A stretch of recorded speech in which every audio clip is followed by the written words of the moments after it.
예. 네, 안녕하세요. 예, 반갑습니다. 같이 기도하고 시작하겠습니다.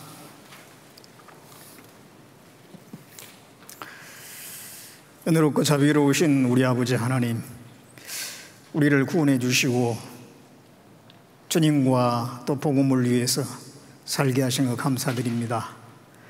특별히 이번에 전국 대학생 수련회를 또 이렇게 갖게 됐습니다.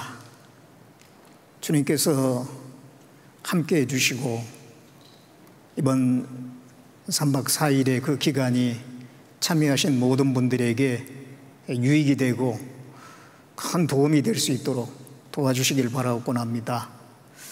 또 학예 수양회를 위한 준비 의미가 있는 그런 수련회입니다. 우리 대학생 형제 자매들이 봉사하는 가운데 학예 수양회를 준비하고 있습니다. 그 모든 손길들과 수고가 헛되지 않고 수양회 때 많은 영혼들이 구원받는 데 도움이 될 수 있도록 인도해 주시길 원합니다. 그리고 전해지는 말씀들을 통해서 또 많은 유익을 얻을 수 있도록 앞으로 신앙생활을 어떻게 해야 되고 주님을 위해서 어떤 계획을 세우고 어떤 뜻을 세워야 될지 다짐하는 귀중한 시간이 될 수 있도록 도와주시기를 원합니다. 이 시간도 주 성령께서 함께해 주시고 전해지는 말씀이 듣는 분들에게 이해되고 또 심겨질 수 있도록 역사해 주시기를 원하오며 우리를 구원해 주신 예수님의 이름으로 기도드렸습니다. 아멘. 예, 같이 창세기 1장을 보겠습니다.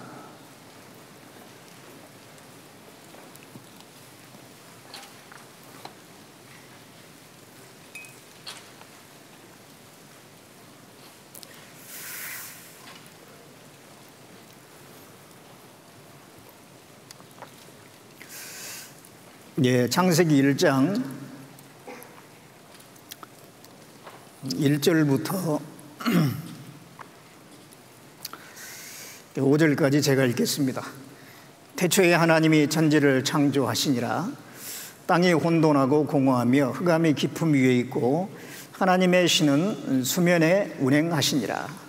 하나님이 가라사대 빛이 있으라 하심에 빛이 있었고 그 빛이 하나님 보시기에 좋았더라.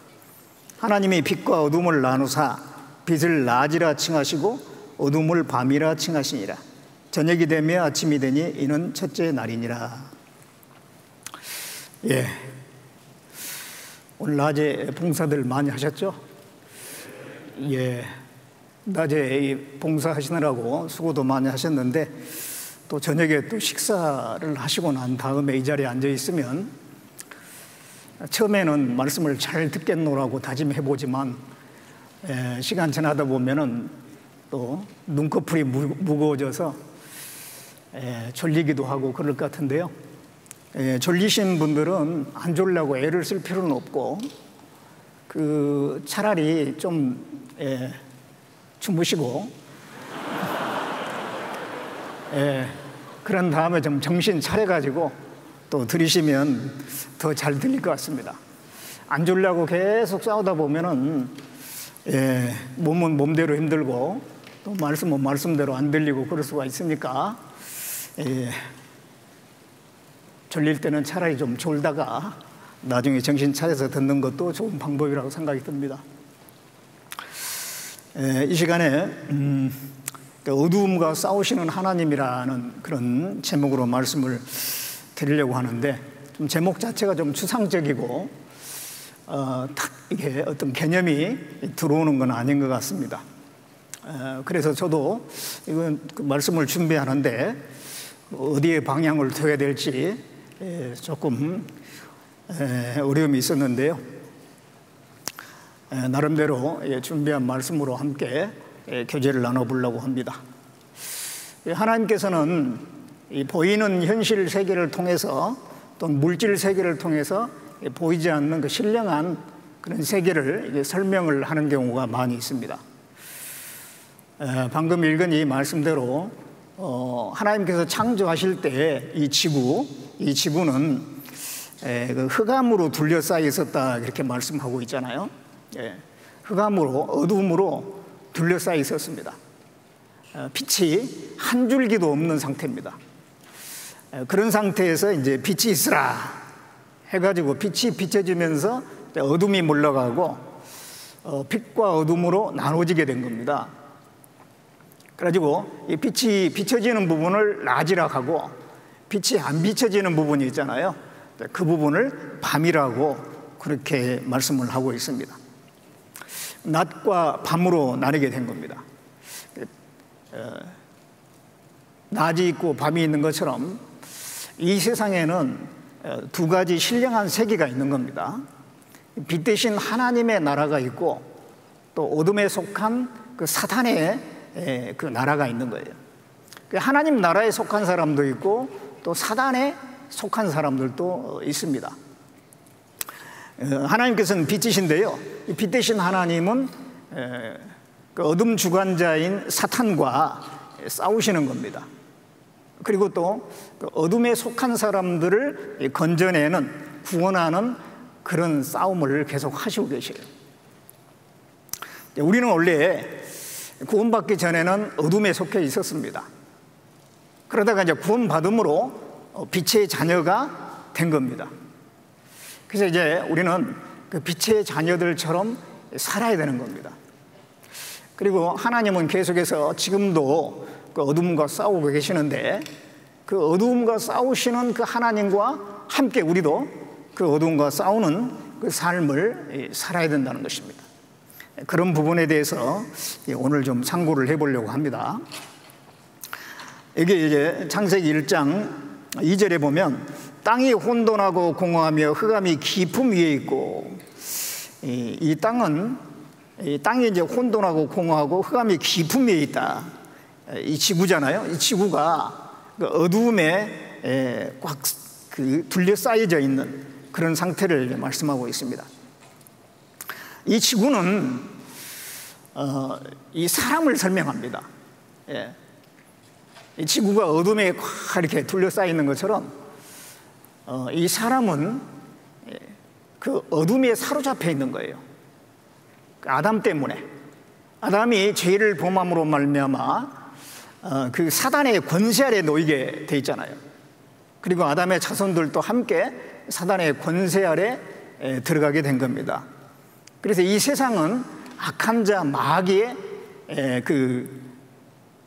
마귀 아래 처하게 된 겁니다. 어둠에 속하게 된 겁니다.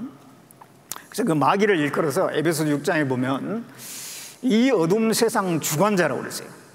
마귀를 이 어둠 세상 주관자. 그래서 그 사단의 권세 아래 이 세상 사람들이 처하게 된 겁니다. 요한일서 5장 19절에는 온 세상은 악한 자 안에 처한 것이다, 그렇게 말씀하고 있어요. 악한 자는 마귀입니다. 온 세상은 악한 자, 어둠 세상 주관자, 그 안에 처하게 된 겁니다. 그래서 이 아담 자손은 그 어둠에 처하게 된 거예요. 에베소서 5장 8절에 보면 너희가 전에는 어둠이더니 이런 말씀이 있습니다. 너희가 전에는 어둠이었다. 어둠 가운데 있었다는 것입니다. 그래서 이제 구원을 받으면은 빛의 자녀로, 어둠에서 나와서 빛의 나라로, 빛의 자녀로 그 신분이 바뀌게 되는 겁니다. 원래는 우리가 어둠 가운데 있었어요. 시편 107편 10절에도 사람이 흑암과 사망의 그늘에 앉으며 곤고와 쇠사슬에 매였다, 이렇게 말씀하고 있어요. 흑암과 사망의 그늘에 앉아있는, 거기에 처해 있는 것이 이 세상에 태어난 인생들의 운명인 겁니다. 그래서 이 어둠 가운데 속하기 때문에 그 가운데서 고통하면서 사는 거예요. 그 어둠 속에 사는 사람들의 모양은 어떤가, 어떤 삶을 사느냐, 여기 전도서에 이렇게 말씀하고 있는데요. 전도서 찾아보겠습니다. 5장,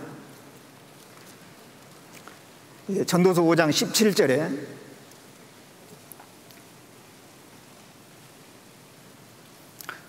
전도서 5장 17절, 일평생을 어두운 데서 먹으며 번뇌와 병과 분노가 저에게 있느니라. 이 사람들은 일평생을 어두운 데서 먹으며 사단의 지배 아래서 말이죠. 예? 그 어두운 데서 그 권세 아래서 살긴 하는데 번뇌와 병과 분노가 저에게 있느니라.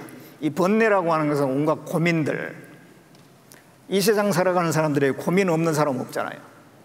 먹고 살기 위한 고민, 어떻게 하면 잘 먹고 잘 살까? 어떻게 하면 이 경제적인 어려움을 빨리 벗어날 수 있을까? 어떻게 하면 이 가난에서 벗어날 수 있을까?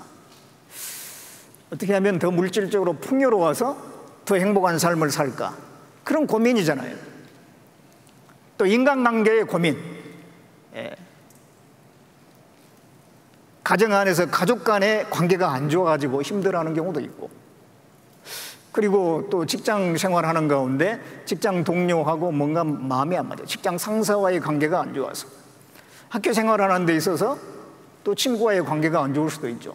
주변 사람들과의 그 관계 속에서 뭔가 고민이 있는 겁니다. 이 번뇌라는 게 있어요. 요즘에 청년들은 취업에 걱정이 많죠.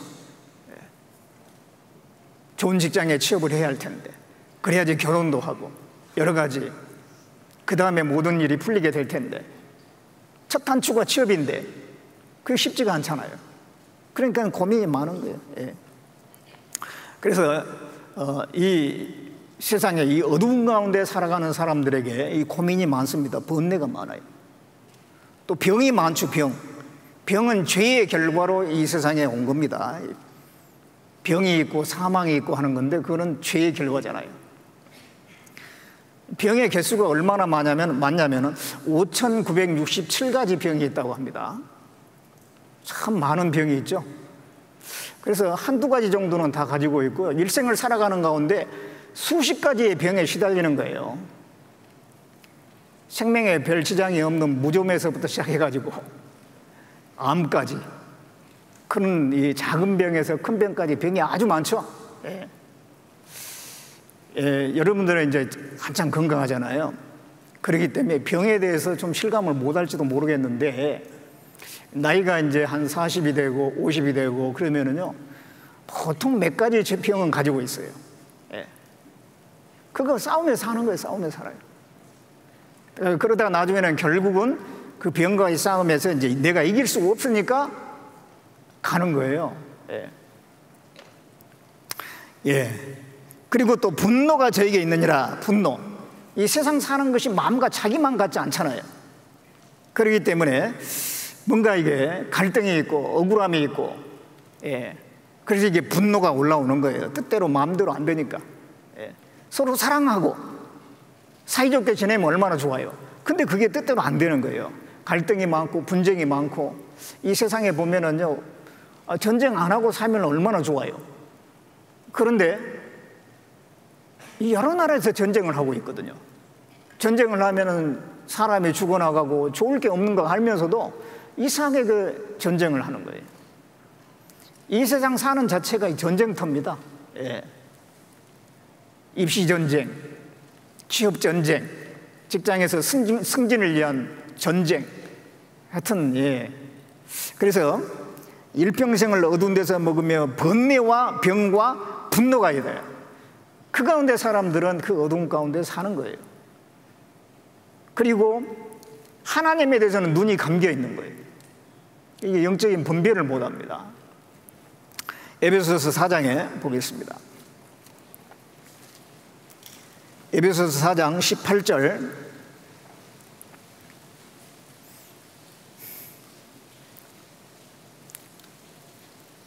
에베소서 4장 18절에 저희 총명이 어두워지고 저희 가운데 있는 무지함과 저희 마음이 굳어짐으로 말미암아 하나님의 생명에서 떠나 있도다. 저희가 감각 없는 자 되어 자신을 방탕에 방임하여 모든 더러운 것을 욕심으로 행하되. 여기 보면 저희 총명이 어두워지고 이 사단의 권세 아래에 있는 사람들은, 그 어두운 가운데 있는 사람은 영적인 눈이 감겨져 있어요. 총명이 어두워지고. 그래서 하나님을 마땅히 알아야 되는데 하나님 모르잖아요. 우주 만물을 보고 자세히 보면은 창조주가 있다는 걸 다 알 수 있거든요. 근데 그걸 보고도 몰라요. 그 마땅히 알아야 되는데 보고도 모르는 거예요. 죽음 다음에 뭐가 있을까? 내세에 대해서 모르는 겁니다. 몰라요. 가장 중요한 문제인데 내가 죽으면 어디 가느냐, 이거 굉장히 중요한 문제잖아요. 그런데 거기에 대해서 전혀 모르고 알려고 하지도 않아요. 이 무지함에 빠져 있습니다. 총명이 어두워져 있습니다. 만물이 어떻게 존재하게 됐는지 그 기원에 대해서 모릅니다. 인생의 목적이 뭔지도 잘 모릅니다. 뭐 때문에 살아야 되는지를 몰라요. 지나가는 사람들에게 당신은 왜 사십니까? 라고 물어보니까 대답을 제대로 한 사람이 거의 없어요. 글쎄요, 그냥 태어났으니까 살죠. 죽는 게 무서우니까 살죠. 심지어는 먹기 위해 살지요. 전혀 답답지 않는 그런 대답을 하고 있습니다. 인생의 목적이 뭔지 몰라요. 살면서도 수십 년을 살면서도 그걸 모르거든요. 그게 이 무지에서 그렇습니다. 그래서 이게 저희 청명이 어두워져 있어요. 그리고 방탕에 자신을 방임한다. 자신을 방탕에 방임하여 모든 더러운 것을 행한다. 이 죄 가운데 살아가는 거예요. 이 육신의 욕구에 따라서 살아가죠. 그래서 뭔가에 미쳐 사는 겁니다. 이 육신의 속에서 육신은 자꾸 뭔가를 요구하잖아요. 그래서 술도 마시고, 어떤 사람은 술에 미쳐 사는 사람이 있어요. 처음에는 술을 마시다가 나중에 술에 완전히 먹혀요. 그래가지고 끊지 못하고 알코올 중독이 되게 됩니다. 알코올 중독자는요 반드시 격리 수감을 하게 돼 있어요. 정신병원 같은 데가. 왜냐하면 혼자서 통제가 안 되는 거예요. 이제 내가 술을 끊어야 되겠다. 끊을 수 있으면은 컨트롤이 가능한 건데 그게 안 돼. 그게 안 돼. 알코올 중독자들은. 그래서 격리 수용해가지고 그 술로부터 멀어지게 합니다. 왜냐하면 그래야만이 그 사람이 살 수가 있으니까. 그렇게 해가지고 술에 미친 사람도 있고, 도박에 미친 사람, 여행에 미친 사람, 뭘 사는 거 있잖아요. 쇼핑 중독에 걸린 사람도 있고, 게임 중독에 빠진 사람도 있고, 뭔가 중독된 사람들이 많이 있잖아요. 뭔가에 미쳐 사는 거예요. 그게 이 속에 육신의 기질이 자꾸 원하는 대로 내가 이 통제 못하고 따라가다 보니까 중독이 되는 거예요. 중독이요. 예. 그리고 이 사람들은 이 삶이라는 게 힘들지만은 그래도 아등바등 살려고 하는 이유가 죽는 것이 무서운 거예요. 히브리서 2장 15절에 보면 죽기를 무서함으로 일생에 매여 종로로 산다고 그랬습니다. 죽기를 무서함으로 일생에 매여 종로로 돼요. 본능적으로 죽으면은 그 다음에 뭐가 큰일 날 게 있을 것 같은 거예요. 그러니까 죽음을 무서워하잖아요, 다. 그래가지고 어떻게 하든지 고생스럽지만 이 세상에서 살려고 아등바등 하는 거예요. 근데 그렇게 하다가도 너무 힘들면요, 또 자살한 사람도 있죠. 내가 이렇게 사느니 죽는 게 나아. 예. 그래서 이 코로나 발생한 이후로 자살률이 굉장히 증가했답니다. 자살한 사람들이 증가했어요. 1년에 우리나라만 해도요, 1년에 한 14,000명 정도가 자살을 한다고 그래요. 하루에 40명 꼴입니다. 하루에 40명이 스스로 목숨을 끊는 거예요. 암으로 죽는 경우보다 더 많은 것 같아요. 그렇게 많은 사람이 이제 자기 스스로 목숨을 끊는데, 그러면은 목숨을 끊을 때는 어떤 생각으로 끊을까요? 내가 이 고생에서부터 자유로울 수 있을 거다. 그런 생각으로 자기 목숨을 끊잖아요. 그러면 과연 죽음을 딱 건너가면 자유롭게 되느냐? 그게 아니죠. 그 아모스 5장 19절에 보면은 사자를 피하다가 곰을 만난 것과 같고 집에 들어가서 손을 벽에 대었다가 뱀에 물린 것 같도다. 그런 말씀이 있는데, 사자를 피하다 곰을 만나는 거예요. 내가 죽으면은 이 고난에서 끝나겠지 했는데 죽음 다음에 지옥이 기다리고 있는 거예요. 예. 사자보다 곰이 훨씬 더 잔인하고 포악한 것 같습니다. 사자 피하다가 곰을 만난다 이 말이에요. 집에 들어가서 손을 베게 됐다가 뱀에 물린 것 같다. 집에 들어가서 쉬어야지 했는데 뱀에 콱 물렸어요. 그런 것처럼 죽으면 이제 편안히 쉬겠지, 무덤에 들어가서 쉬겠지 했는데 지옥이 기다리고 있는 거예요. 예, 그래서 결국은 이 지옥에 떨어지면 그 지옥은 캄캄한 흑암입니다. 예, 이 세상도 어둠이었는데 지옥은 그야말로 캄캄한 어둠인 거예요. 유다서 1장을 봅니다. 유다서 1장 13절.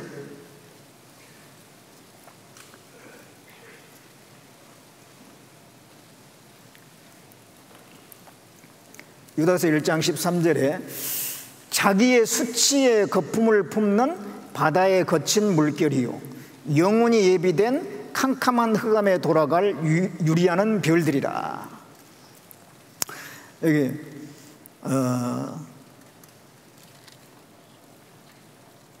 이 캄캄한 흑암에 들어갈 유리한 별들 그랬는데 누구를 일컬었냐면은 하나님의 하나님을 떠나서 자기 생각대로 자기 소욕대로 살다 죽는 사람이에요.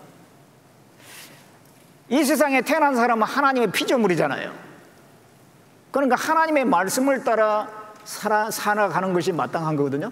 근데 하나님을 등지고 자기 마음대로 자기 소욕대로 살다 죽는 사람은 마치 유리하는 별, 궤도를 떠나서 방황하는 별과 같다 이죠. 궤도를 떠난 별을 삼키는 것이 있죠. 그게 블랙홀입니다. 블랙홀이에요. 캄캄한 흑암이거든요. 그런 것처럼 그 지옥이 있는 겁니다. 궤도를 떠나서 유리하는 별들을 삼키는 흑암처럼 하나님을 떠나서 하나님의 말씀을 거절하고 결국은 자기 뜻대로 자기 마음대로 사는 사람은 결국은 캄캄한 흑암으로 들어가는데 그게 바로 지옥이죠. 지옥은 어둠입니다. 그 어둠 가운데 던져지는 거예요. 그 마태복음 25장 30절에 보면 이 무익한 종을 바깥 어두운 데로 내어 쫓으라. 거기서 슬피 울며 이를 갈미 있으리라. 바깥 어두운 데 내어 쫓으라. 그 달란트 비유에서 그 말씀을 했는데요. 각각 사람에게 5달란트, 2달란트, 1달란트를 주고 장사하라고 그랬죠. 나중에 5달란트 받은 사람은 5달란트 남겼고 2달란트 받은 사람은 2달란트 남겼는데 1달란트 받은 사람은 땅에다 감춰놨다가 그대로 이제 가져왔어요.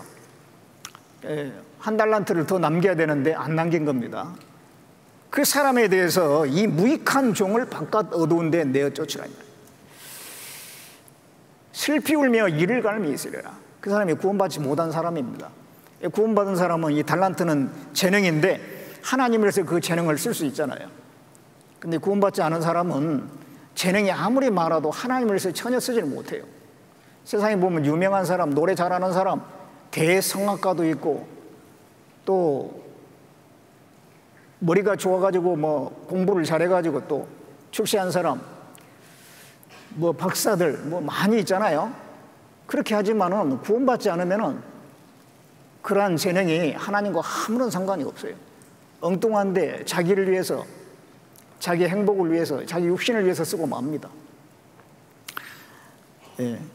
구원받은 사람만이 그 재능을 하나님을 위해서 사용할 수가 있는 거예요. 그래서 이 1달란트 남긴 그 사람에 대해서 바깥 어두운 데 내쫓으라 그랬는데요. 그 지옥은 바깥 어두운 데입니다. 어두운 데요. 그 어둠이라는 게 얼마나 두려운지 몰라요. 이 탄광 같은 데 있잖아요. 탄광. 그 석탄을 캐는 탄광. 아주 깊숙이 파고 들어가거든요. 거기에 이제 불이 꼭 있어야 돼요. 그런데 가끔 이 탄광이 무너지는 경우가 있어요. 그 갱도가 무너져 버리면 안에 갇혀가지고요. 꼼짝 못 합니다. 그 구조를 할 때까지 계속 그 안에 있어야 되는데 어떤 경우는 그 안에 불도 없는 경우가 있어요. 캄캄한 어둠. 그게 가장 두렵다고 그래요.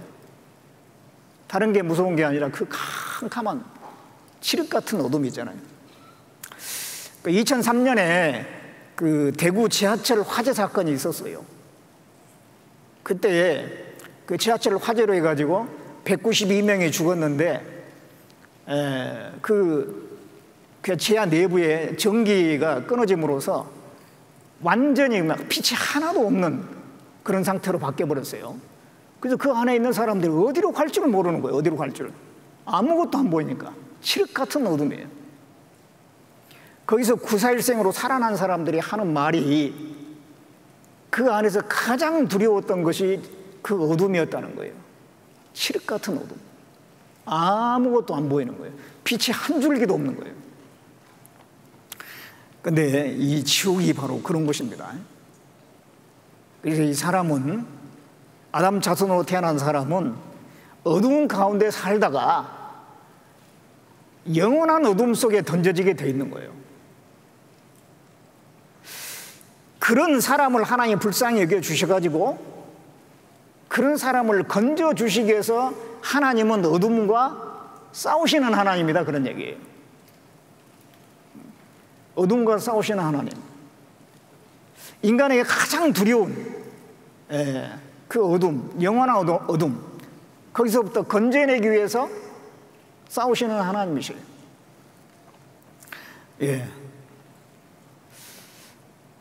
창세기 1장에 아까 읽었습니다. 거기에 빛이 있으라 하시며 빛이 있었고 그 빛이 하나님 보시기에 좋았더라. 그리고 낮과 밤으로 나뉘었다, 그렇게 말씀했잖아요.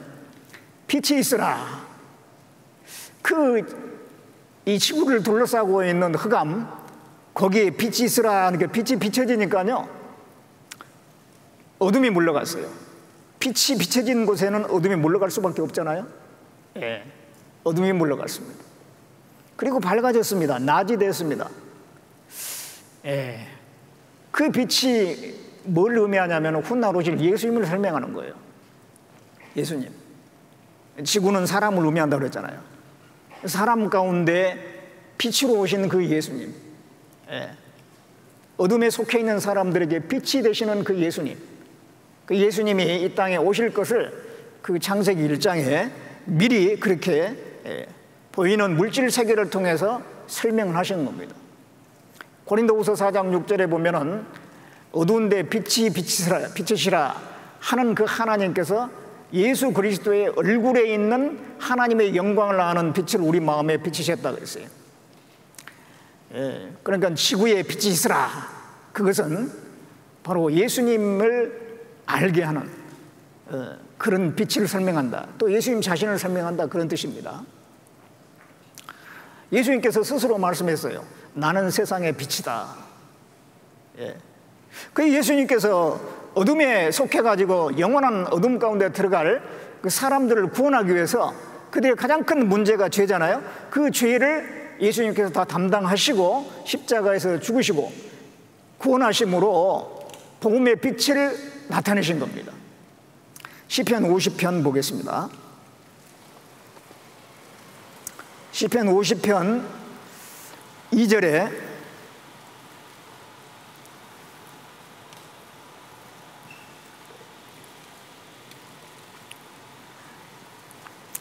시편 50편 2절에 온전히 아름다운 시온에서 하나님이 빛을 발하셨도다. 온전히 아름다운 시온에서, 이 시온은 예루살렘을 의미합니다. 예루살렘. 그 예루살렘에 있는 성전이 있는 언덕인데요, 예루살렘입니다. 그 예루살렘에서 하나님이 빛을 발하셨도다 그랬는데요, 그 예루살렘에서 예수님이 죽으신 겁니다. 예루살렘에서, 그 예루살렘의 한 지역인 골고다라고 하는 그곳에서 예수님이 죽으셨잖아요. 그 십자가에 죽으셨는데 그게 바로 하나님이 빛을 발하신 거예요.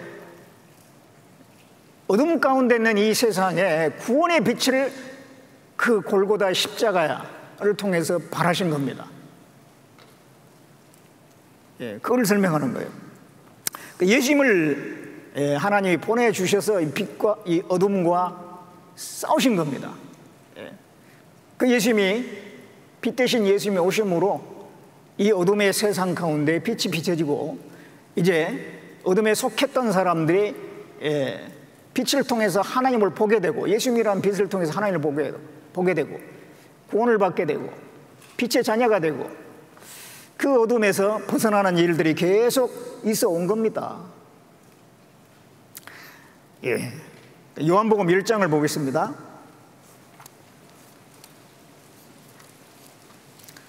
요한복음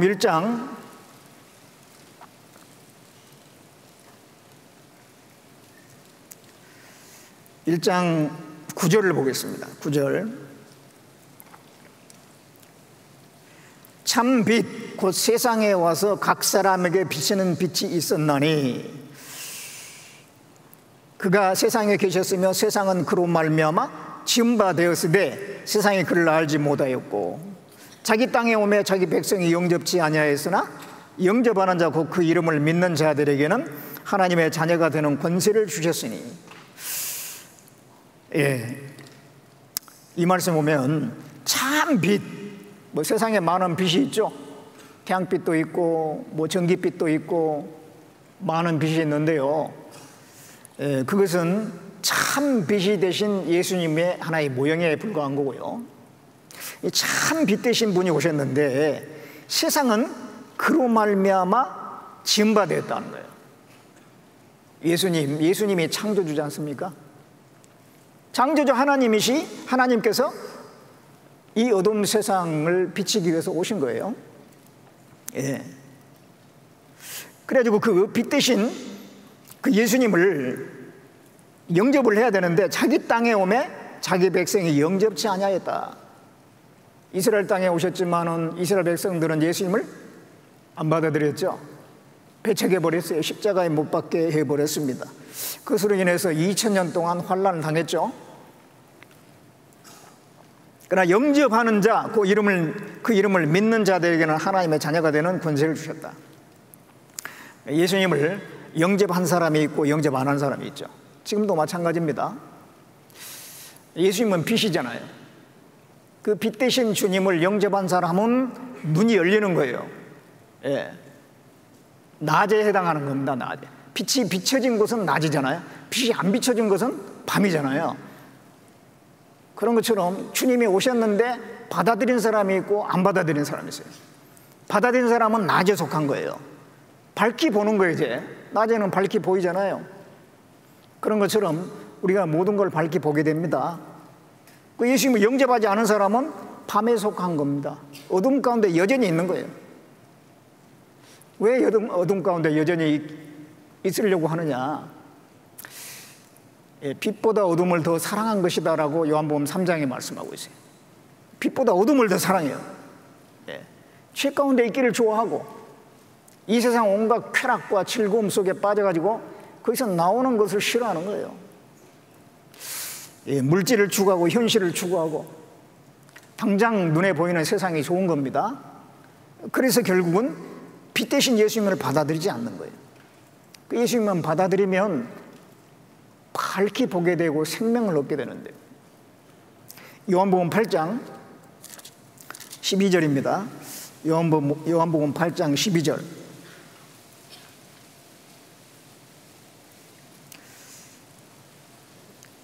예수께서 또 일러 가라사대 나는 세상의 빛이니 나를 따르는 자는 어둠에 다니지 아니하고 생명의 빛을 얻으리라. 예수님이 이렇게 말씀합니다. 나는 세상의 빛이다. 세상은 죄 가운데 있고 사단의 권세 아래 있었잖아요. 그 가운데 빛으로 오신 분이 예수님이에요. 그 예수님을 받아들이고 다른 사람은 어둠에 다니지 않고 생명의 빛을 얻으리라. 예수님은 생명입니다. 생명. 생명을 받으면 그 빛 대신 예수님을 받아들이면 산자가 된 거예요. 생명을 받았으니까 산자가 된 겁니다. 예수님을 받아들이기 전에 죽은 자잖아요. 하나님 앞에 죽은 자인 겁니다. 영적으로 죽은 자. 그러나 이제는 산자가 됐어요. 산자는 보고 듣고 행동하고 움직이고 산자는 그렇게 할 수가 있죠. 마찬가지로 우리가 예수 그리스도를 받아들였을 때 보게 되는 겁니다. 하나님을 보게 되는 거예요. 하나님을 성경을 통해 참으로 알게 되는 겁니다. 하나님의 말씀이 들립니다. 인생 문제가 풀리게 됩니다. 만물이 새롭게 보이지 않습니까? 아, 이게 다 하나님이 창조하신 거구나. 그 전에는, 구원받기 전에는 보면은요, 그런 생각을 안 했거든요. 근데 구원을 받고 나면은 생각이 완전히 바뀌어가지고, 아, 이것도 다 하나님이 창조하신 거고, 뭐든지 하나님과 연결시켜서 생각을 해보게 되는 거예요. 그게 내가 산자가 되었다는 겁니다. 성경이 깨달아집니다. 그리고 사람을 볼 때 영적인 상태를 봅니다. 저 사람이 구원받은 사람이냐 아니냐, 그 사람이 뭐 재산이 얼마나 많고 얼마나 똑똑하고 이런 게 중요한 게 아니라 그 사람이 구원받은 사람이냐 아니냐, 그게 분별하게 되죠. 불쌍히 여기는 마음도 생기고, 전도도 되고, 전도하게 되고, 하나님 말씀에 순종하게 되고, 이런 것들이 살아있다는 증거예요. 내가 정말 구원받았다면 다른 어떤 것보다도 다른 사람들에게 이 사실을 알려주고자 하는 마음이 생겨요. 그러니까 누구를 전도해가지고 그 사람이 진짜 구원을 받았는가, 간증은 제대로 하는 것 같은데 구원을 받았는가 정확히 알려면 그 사람이 전도하는 걸 보면 알잖아요. 그 사람이 구원을 받았다 하면서 다른 사람이 막 전도를 하면, 아, 진짜 구원 받았는가 보다, 그렇게 생각을 하잖아요. 살아있는 사람은 움직이게 돼 있어요. 구원받은 사람은 주님을 위해서 일하게 돼 있습니다. 주님을 전하게 돼 있습니다. 그게 생명을 받았기 때문에 그런 거예요. 우리가 예수님의 생명을 받았기 때문에 그런 겁니다. 원래 우리에게 있는 게 아니었어요. 우리는 아담의 세계에서, 그 아담의 그 자손에서 이제는 예수님의 나라로 옮겨진 겁니다. 골로새서 1장을 보겠습니다. 골로새서 1장 13절.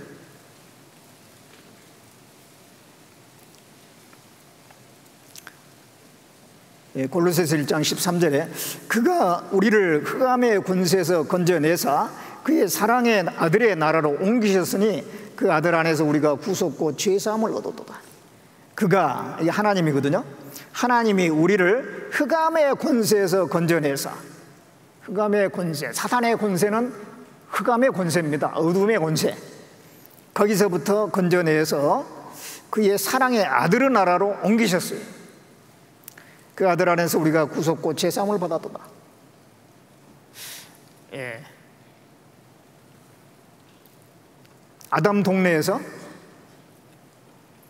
예수님의 그 동네로, 그 세계로, 그 나라로 우리는 옮겨진 겁니다. 이 흑암의 권세에서 건져내서 그 아들의 나라로 옮겨졌어요.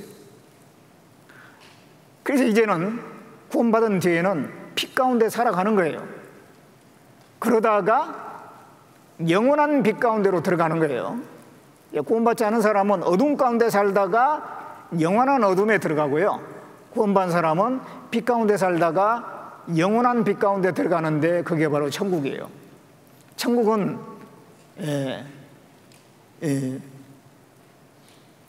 이 등불이 전혀 필요 없는 아주 밝은 곳입니다. 찬란한 곳이에요.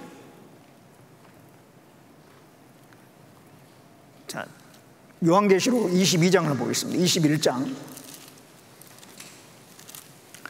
요한계시록 21장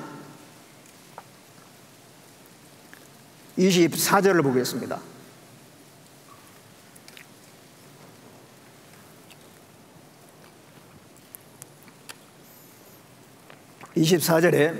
만국이 그 빛 가운데로 다니고 땅의 왕들이 자기 영광을 가지고 그리로 들어오리라. 만국이 그 빛 가운데로 다니고, 이 만국은 이 구원받은 사람을 얘기합니다. 이 구원받은 사람이 이제 그 빛의 나라의 영원한 천국에 들어가는 겁니다. 빛 가운데로 다닌다 이 말이에요. 그 영광 가운데 살게 되어 있습니다. 그래서 22장 3절에 보면 다시 저주가 없으며 하나님과 그 어린 양의 보좌가 그 가운데 있으리니 그의 종들이 그를 섬기며 그 얼굴을 볼 터이요 그의 이름도 저 이마에 있으리라. 다시 밤이 없겠고 등불과 햇빛이 있을 데 없으니 이는 주 하나님이 저희에게 빛이심이라. 저희가 세세토록 왕노릇하리로다.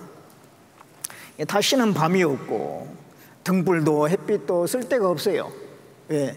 왜냐하면 하나님이 밝게 비치신다 그런 얘기예요. 하나님이 너무 밝으신 분이기 때문에 그 가운데서 함께 우리가 빛을 누리며 사는 겁니다. 세세토록 왕노릇하리로다. 지옥은 상대적으로 캄캄한 곳이에요. 천국은 너무너무 밝은 곳입니다. 해보다 더 밝은 곳이에요. 어둠이 조금도 없는 곳입니다. 지옥은 빛이 한 줄기도 없는 곳이 지옥입니다.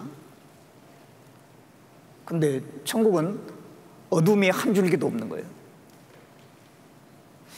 이 세상에는 빛도 있고 어둠도 있고 그러죠. 낮에는 밝지만 밤에는 어둡고 또 커튼으로 가리면 또 어두워지고 빛과 어둠이 공존합니다. 이 세상에서는. 그러나 영원한 세계는 어둠만 있든지 빛만 있든지요. 구원받은 사람은 그 빛의 세계로 들어가는 거예요. 그래서 마태복음 13장 43절에 보면 의인들은 자기 아버지의 나라에서 해와 같이 빛나리라 그랬어요. 의인들은 자기 아버지의 나라에서 해와 같이 빛나리라. 해를 우리가 쳐다볼 수 없잖아요. 너무너무 찬란하기 때문에 이게 쳐다볼 수도 없어요. 근데 우리가 그렇게 해와 같이 빛난다는 거예요.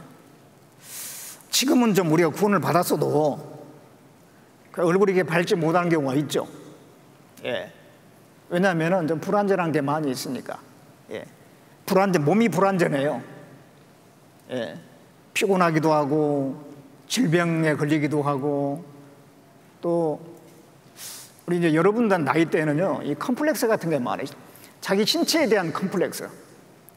좀 나이 좀 들어보면은 그거 별거 아닌데 별거 아니라고 생각이 드는데 한참 이제 감수성도 예민하고 그 이렇게 모양 하나하나에도 굉장히 좀 예민하는 그런 경향이 있는데요. 그것 때문에 이제 괜히 슬퍼지고 다른 사람들이 의식이 되고 그 어떤 자기의 약한 부분을 누가 볼까봐 드러낼까봐 그런 경우가 있어요. 근데 그거 별거 아닙니다. 그런 컴플렉스가 없는 사람이 없어요. 다 있어요, 다 있어. 나만 있는 게 아니라니까요. 다 가지고 있는 거예요. 그렇게 불완전해야지 우리가 주님을 더 의지하고 하늘에 대한 천국에 대한 소망이 더 커지잖아요. 이 땅에 있는 동안에 완전하고 항상 편안하고 항상 기쁘고 그러면은 천국에 대한 소망이 그렇게 커지지 않을 겁니다. 아마. 고난이 많고 힘들고 뭔가 뜻대로 마음대로 안 되고 부족한 게 많으니까 주님 앞에 가면 얼마나 좋을까 하면서 소망이 커지는 거예요. 그래서 하나님은 불완전한 상태로 그대로 놔두십니다. 그 바꿔주실 때까지 놔두시는 거예요. 또 불편한 환경이잖아요. 불편한 환경. 여름에는 덥고 겨울에는 춥고 또 여러 가지 참 세상 살아가는 환경들이 좋지가 않아요. 그런 가운데서 힘든 게 있고 부족한 형편, 경제적으로 어려움도 겪을 수가 있고 여러 가지 그런 것들이 있습니다. 그런 것 때문에 우리가 구원을 받았으면 얼굴이 해와 같이 밝아져야 되는데 그러지 못하는 경향도 있어요. 그렇지만 우리가 주님 앞에 가면 의인들은 자기 아버지의 나라에서 해와 같이 빛나리라. 그날이 옵니다. 그때는 왜 해와 같이 빛나겠어요? 마음이 말할 수 없이 평안하거든요. 기쁘고 사랑이 넘치거든요.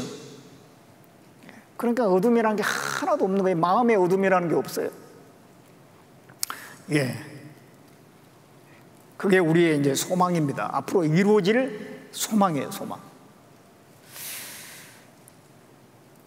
원래는 우리도 어두운 가운데 있었죠. 그런 우리를 건져서 그 빛의 나라로 들어가게 하기 위해서 하나님은 예수 그리스도를 보내서 그 어둠과 싸우신 겁니다.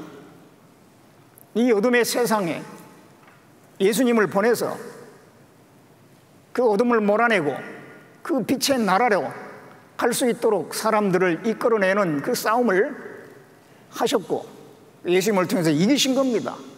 이미 승리한 싸움을 우리는 하고 있는 거예요. 그래서 하나님은 어둠과 싸우시는데 예수님을 보내서 어둠과 싸우시고요, 또 지금은 그리스도인들을 통해서 어둠과 싸우고 계세요. 그리스도인들을 통해서 어둠과 싸우고 계십니다. 사도행전 26장을 보겠습니다.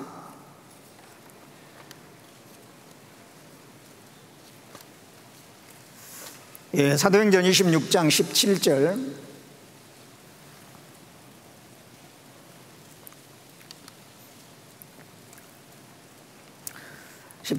이스라엘과 이방인들에게 내가 너를 구원하여 저에게 보내어 그 눈을 뜨게 하여 어둠에서 빛으로 사단의 권세에서 하나님께로 돌아가게 하고 제사함과 나를 믿어 거룩게 된 무리 가운데서 기업을 얻게 하리라 하더이다.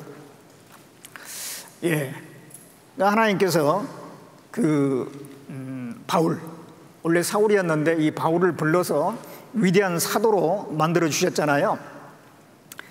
그러면서 그 바울에게 하신 말씀입니다.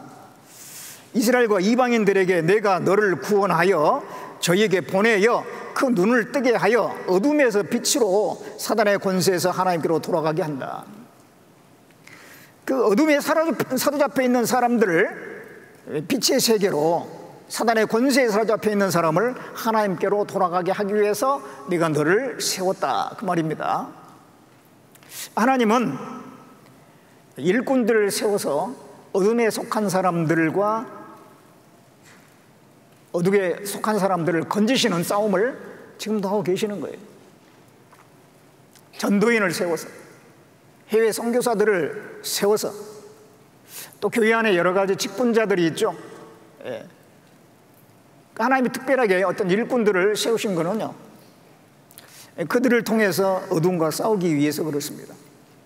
에베소 4장 11절에 보면 그가 혹은 사도로 혹은 복음 전환자로 선지자로 목사와 교사로 세우셨으니 이는 성도를 온전케 하며 봉사일을 하게 하며 그리스도의 몸을 세우려 함이라, 그런 말씀이 있죠. 그런 그 일꾼들을 세워서 교회를 든든하게 만들고 그 교회를 통해서 또 복음이 전해져서 그 어둠에 속한 사람들을 건져내기 위해서 그런 싸움을 하시는 겁니다. 하나님은 그리스도인들을 통해서 싸우는 일을 하시는 거예요. 에베소서 5장을 봅니다. 에베소서 5장 8절.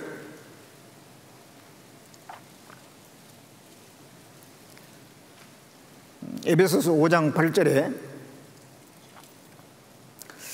너희가 전에는 어둠이더니 이제는 주 안에서 빛이라, 빛의 자녀들처럼 행하라. 이게 너희가 전에는 어둠이더니, 우리가 구원받기 전에는 어둠이었죠. 이제는 구원받은 이후에는 주 안에서 빛의 자녀가 됐습니다. 이제 그렇다면 빛의 자녀들처럼 행하라 했습니다. 구원받은 사람은 빛의 자녀인데 빛의 자녀들처럼 행하는 것이 뭐예요? 어둠과 싸워야 되죠. 우리는 빛이니까 계속 이 세상에 어둠 가운데 있는 사람 많이 있잖아요. 그들을 이제 그 가운데 그 어둠과 싸워야 되는 겁니다. 그 어둠과. 그래서 이제 우리는 빛의 자녀니까 빛의 자녀답게 살아야 됩니다. 빛 가운데 행하는 삶을 살고 또 어둠 가운데 있는 사람을 건져내는 일을 하고, 그게 빛의 자녀들처럼 행하는 건데요. 그래서 먼저는 내 안에 있는 어둠과 싸워야 돼요. 내 안에. 내가 이제 어둠에 있다가 빛 가운데로 속하게 됐습니다. 빛의 자녀가 됐습니다. 그런데 그 어둠이 다시 들어올 수가 있다는 거예요. 먼저는 자기 안에 있는 어둠과 싸워야 됩니다. 거기 이제 10절에 보면은요, 11절에 보면은 너희는 열매 없는 어둠의 일에 참여하지 말고 도리어 책망하라. 저희 은밀히 행하는 것들은 말하기도 부끄러움이라. 자, 이 말씀 보면은 이미 빛의 자녀가 된 사람도 어둠에 다시 매일 수 있다는 말씀이잖아요. 예. 너희는 열매 없는 어둠의 일에 참여하지 말고, 어둠의 일을 할 수가 있고 어둠에 다시 속한 삶을 살 수가 있기 때문에 하는 말씀이에요. 그걸 책망하라 이 말이에요. 예. 저희의 은밀히 행한 것들은 말하기도 부끄러움이라. 그리스도인들이 지어서는 안 되는 그런 죄들, 세상 사람들이나 짓고 사는 그런 죄들, 그런 행습들, 습관들, 그런 것에 빠질 수가 있거든요. 육신을 따라갈 수가 있습니다. 세상을 따라갈 수가 있습니다. 그러면 또 어두워져 버리는 거예요. 삼손 같은 경우 보면 삼손은 사사였습니다. 이스라엘의 사사였어요. 하나님이 귀히 쓰는 사람이잖아요. 그런데 그 삼손이 자기 정욕을 이기지 못하고 드릴라라고 하는 여자를 좋아하게 됐잖아요. 거기에 완전히 빠져버렸어요. 예. 그러니까 나중에는 그 머리가 깎이게 되죠. 그래 능력이 상실됐습니다. 그리고 나중에는 이제 블레셋 사람들의 놀이개가 되고 또 맷돌을 가는 그런 일을 하고, 예, 눈이 뽑혔습니다. 눈이 뽑혔어요. 그래가지고 앞이 보이지도 않습니다. 예, 그 가장 역사 가운데 가장 힘이 세었던 그 삼손이 아주 미약한 사람으로 바뀌었잖아요. 왜 그렇게 됐습니까? 드릴라에 빠져가지고. 우리도 마찬가지입니다. 우리 세상에 빠지고 죄에 빠지고 어둠에 다시 사로잡히게 되면은 삼손이 머리가 깎이니까 능력이 사라져 버렸어요. 하나님의 능력이 사라져 버립니다. 눈이 뽑혔습니다. 총기가 사라지는 겁니다. 영적인 총기가 사라져요. 우리가 죄의 세상에 빠지게 되면, 어둠에 다시 사로잡히게 되면은 영적인 총기가 사라지게 됩니다. 그게 구원에 대한 즐거움이 있었고, 감사함이 있었고, 기쁨이 있었고, 열심히 전도하려고 했고, 당장 죽으면은 지옥 가는 사람들 보면은 그 지옥 갈 그 상태가 불쌍해 보이고 했는데요. 내가 어둠에 빠지면요, 사람들이 그렇게 안 보이는 거예요. 이제 그들의 영적 상태가 보이는 게 아니에요. 그냥 겉모습만 보입니다. 영적 총기가 사라졌어요. 그들을 건지고자 하는 간절한 마음, 그들이 나를 비방하더라도 욕하더라도 그걸 다 받아들일 수가 있고, 사랑으로 용서할 수가 있고, 그들을 전도하기 위해서 참을 수가 있고 했던 능력도 나중에 사라져버린다 이거예요. 예, 그게 내가 어둠에 사로잡히기 때문에 그런 겁니다. 엘리 제사장으로 하나님 앞에 귀하게 쓰임받은 사람인데 나이가 점점 들어가면서 하나님에서 멀어졌어요. 자식들을 교육을 시키는데 제대로 하지도 않고 말이죠. 하나님보다 자식을 더 사랑하게 되고 점점 제사장 직분에 대해서 타성이 젖어가지고 그냥 직업적으로 하는 제사장이 되어버렸어요. 그래서 이제 나중에는요, 하나님이 그에게 이상을 주지 않았습니다. 이상이 희귀해지고 눈이 점점 어두워서 보이지 않게 됐다라고 성경에 기록하고 있습니다. 영적 총기가 점점 사라진 거예요. 이상이 보인다는 건 뭐냐면 하나님이 계속해서 말씀을 주는 걸 얘기합니다. 그 말씀을 통해서 내가 가야 될 길을 보여주는 거예요. 어떤 선택을 해야 되고 어떤 길로 가야 될 것인지 분명하게 하나님이 인도하시는 손길이 있는 겁니다. 그런데 이 엘리 제사장처럼 하나님에서 멀어지고 타성해졌고 그러면은 나를 인도하는 말씀이 없는 거예요. 눈이 어두워집니다. 어디로 갈지를 몰라요. 예, 그 요한계시록 3장 14절을 보면 라오디게아 교회에 대해서 책망하는 내용이 나오죠. 라오디게아 교회, 나는 부자라 부요하여 부족한 것이 없다. 하나 내 곤고한 것과 가련한 것과 눈먼 것과 벌거벗은 것, 가난한 것을 알지 못하는도다. 자기는 부자고 부유하여 부족한 것이 없다라고 생각했는데 하나님은 그게 아니에요. 공고하고 가련하고 가난하고 눈멀고 벌거벗었다 이거예요. 눈이 멀었다. 하나님 아는 지혜가 없는 거예요. 그래서 불로 연단한 금을 사서 부요하게 하고, 불로 연단한 금을 사서 부요하게 하라. 불로 연단한 금이라고 하는 것은 믿음을 얘기합니다. 이 믿음이라는 거는요, 많은 시련 가운데 생기는 겁니다. 그걸 사서 부요하게 하라. 어떻게 삽니까? 불로 연단한 금 같은 믿음을 어떻게 사요? 내가 많은 시련을 당해야 돼요. 고난이 오면 피하지 말고, 어려움이 오면은 그 피하지 말고 내가 묵묵히 그걸 하다 보면은요, 그러한 훈련을 통해서 내가 연단된 믿음이 생기는 거예요. 그게 진짜 부자라는 겁니다. 그런 믿음이 있는 것이 부자예요. 또 흰 옷을 사서 입어 거룩하게 하라. 그 흰 옷, 이 세상에서 구별되는 걸 얘기합니다. 절제하고 세상에서 구별되려고 애를 쓸 필요가 있어요. 또 안약을 사서 눈에 발라 보게 하라. 그 라오디게아 교회가 말이죠, 세상과 점점 타협하고 미지근한 교회가 돼가지고 영적 총기가 살아있기 때문에 안약을 사서 눈에 발라 보게 하라. 그 안약이 성경입니다. 성경을 계속 가까이 하다 보면 눈이 열리거든요. 그게 안약이에요. 안약. 이 죽음 다음에 천국과 지옥이 얼마나 중요한 것인지 항상 그런 생각을 가지고 살아야 되잖아요. 또 상급이 얼마나 중요한 거냐, 하나님이 주시려고 하는 상이 얼마나 큰 것인가, 그런 것에 대해서 눈이 열려 있어야 되거든요. 근데 영적 총기가 사라지면은 그런 게 별로 중요하지 않은 거예요. 당장 눈앞에 있는, 지금 내가 시험을 잘 받아가지고 자격증을 따야 되고 또 뭘 해야 되고, 당장 내가 보이는 현실, 그게 크게 보이는 거예요. 그 영적 총기가 사라지면 그렇게 됩니다. 진짜 중요한 것이 안 보이고 지나가는 거, 없어질 거, 별 가치 없는 거, 그런 게 크게 보이는 거예요. 예. 그래서 우리 안에 빛이 어두워져 있지 않는가 생각을 해봐야 돼요.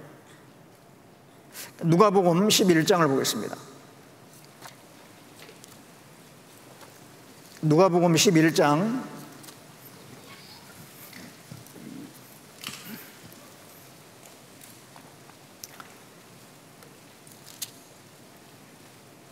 11장 35절을 한번 보겠습니다. 35절 같이 한번 읽어보겠습니다. 그러므로 내 속에 있는 빛이 어둡지 아니한가 보라. 이게 아주 중요한 말씀하신 겁니다. 그러므로 내 속에 있는 빛이 어둡지 아니한가 보라 그랬습니다.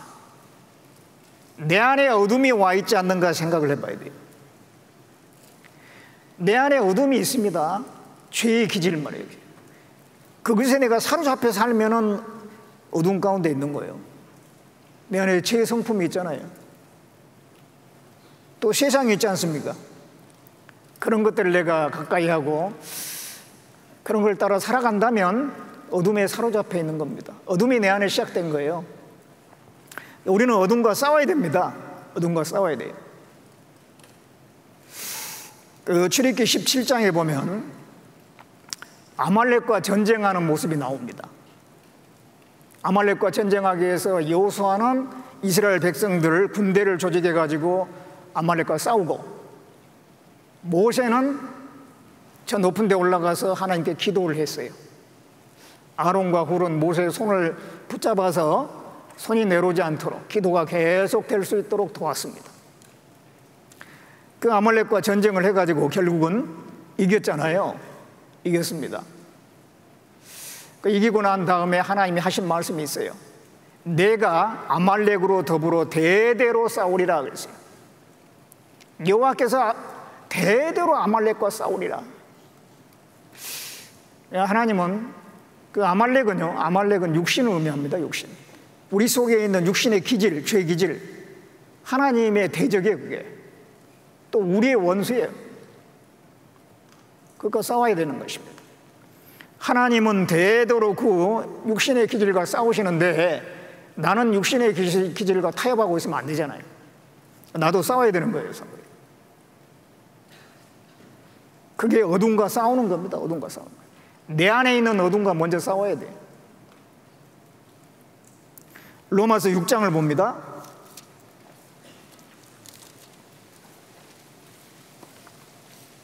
로마서 6장 12절을 보겠습니다.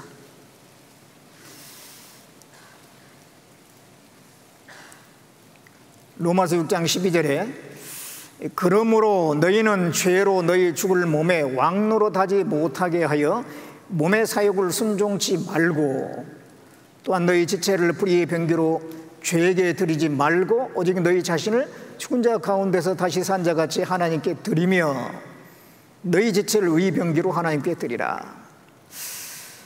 자, 이 말씀 중요한 말씀인데요. 너희는 죄로 너희 죽을 몸에 왕노릇하지 못하게 하라. 구원받은 사람에게 하는 말씀입니다. 구원받지 않은 사람은 아예 죄 가운데 사는 거고요. 근데 이 구원받은 사람도 죄가 왕노릇할 수가 있어요. 내 속에 있는 죄의 기질이 나를 막 끌고 다녀버려요. 나를 종 삼을 수가 있어요. 그 죄의 기질이 왕이고 나는 종이 될 수가 있다니까요. 구원받은 사람도 뭔가 중독될 수가 있어요. 그러면은 벌써 그게 종이 된 거예요. 종이 된 거예요. 그러지 말라는 말씀이잖아요. 너희는 죄로 너희 죽을 몸에 왕노릇하지 못하게 하라. 몸의 사욕을 순종치 말라. 몸의 그 욕구 있잖아요. 육신의 욕구를 계속 따라가다 보면은 나중에 그게 주인인 채 하는 거예요. 주인인 채. 예. 그러면 이제 나는 종이 돼 버려요. 이 몸은 주님께 드려야 되는 거잖아요. 너희 지체를 의의 병기로 하나님께 드리라. 이 몸을 하나님께 드려야 되는데 하나님의 일을 위해서 하나님의 뜻을 이루기 위해서 드려야 되는데 죄의 기질에 계속 드리고 있어. 그러면은 그 사욕을 순종하는 거고 그 왕노릇 하는 것이 됩니다. 그래서 이게 싸워야 되는 겁니다. 싸워야 돼요. 베드로전서 2장 11절에 보면 영혼을 거스려 싸우는 육체의 정욕을 제어하라 그런 말씀이 있죠. 영혼을 거스려 싸우는 육체의 정욕을 제어하라. 그러니까 저절로 되는 건 아닙니다. 육체의 정욕이라는 게 저절로 제어가 되는 게 아니에요. 하나님 명령하신 겁니다. 하나님이 해주신다는 말씀이 아니에요. 영혼을 거스려 싸우는 육체의 정욕을 제어하라. 그렇게 명령을 하고 있는 겁니다. 그럼 이제 우리가 해야 될 부분인 거예요. 하나님이 해 주신다는 얘기가 아닙니다. 우리가 해야 되는 부분입니다. 그래서 내 신앙생활에 방해가 되는 어떤 것들이 습관이 있고 나의 어떤 굳어진 습관들과 행습이 있다면은 그것과 싸워야 돼요. 뭔가 이게 뜻을 정해가지고 자신을 거기서부터 분리를 시켜야 돼요. 다니엘이 이스라엘에 있다가 바벨론으로 사로잡혀 갔잖아요. 나중에 이제 왕궁에 들어가게 되는데 왕의 진미, 바벨론 왕의 진미를 하사받게 됩니다. 얼마나 그 다양한 음식이 있겠습니까? 그런데 이제 그거는 율법에 어긋나는 그런 음식들이 많이 있어요. 율법에 먹지 말라는 것들이 있잖아요. 그런데 그런 음식들이 많이 있기 때문에 특별히 이제 고기 중에서 다니엘은 뜻을 정해서 먹지 않기로, 왕의 진미를 먹지 않기로 뜻을 정했잖아요. 하나님 앞에 자신을 지키기 위해서 그 뜻을 정한 겁니다. 우리도 마찬가지예요. 내 자신을 지키기 위해서 어떤 부분에 대해서 뜻을 정해서 끊을 거는 끊고, 양심에 꺼리끼는 것들은 아예 멀리 하려고 작정을 해야 돼요. 작정. 그래서 영혼을 거스려 싸우는 육체의 정욕을 제어하라. 그래서 제어하라. 끊임없는 싸움입니다. 우리가 이 땅에 사는 동안은 계속 그런 싸움이 있어요. 골로새서 3장 5절 한번 보겠습니다.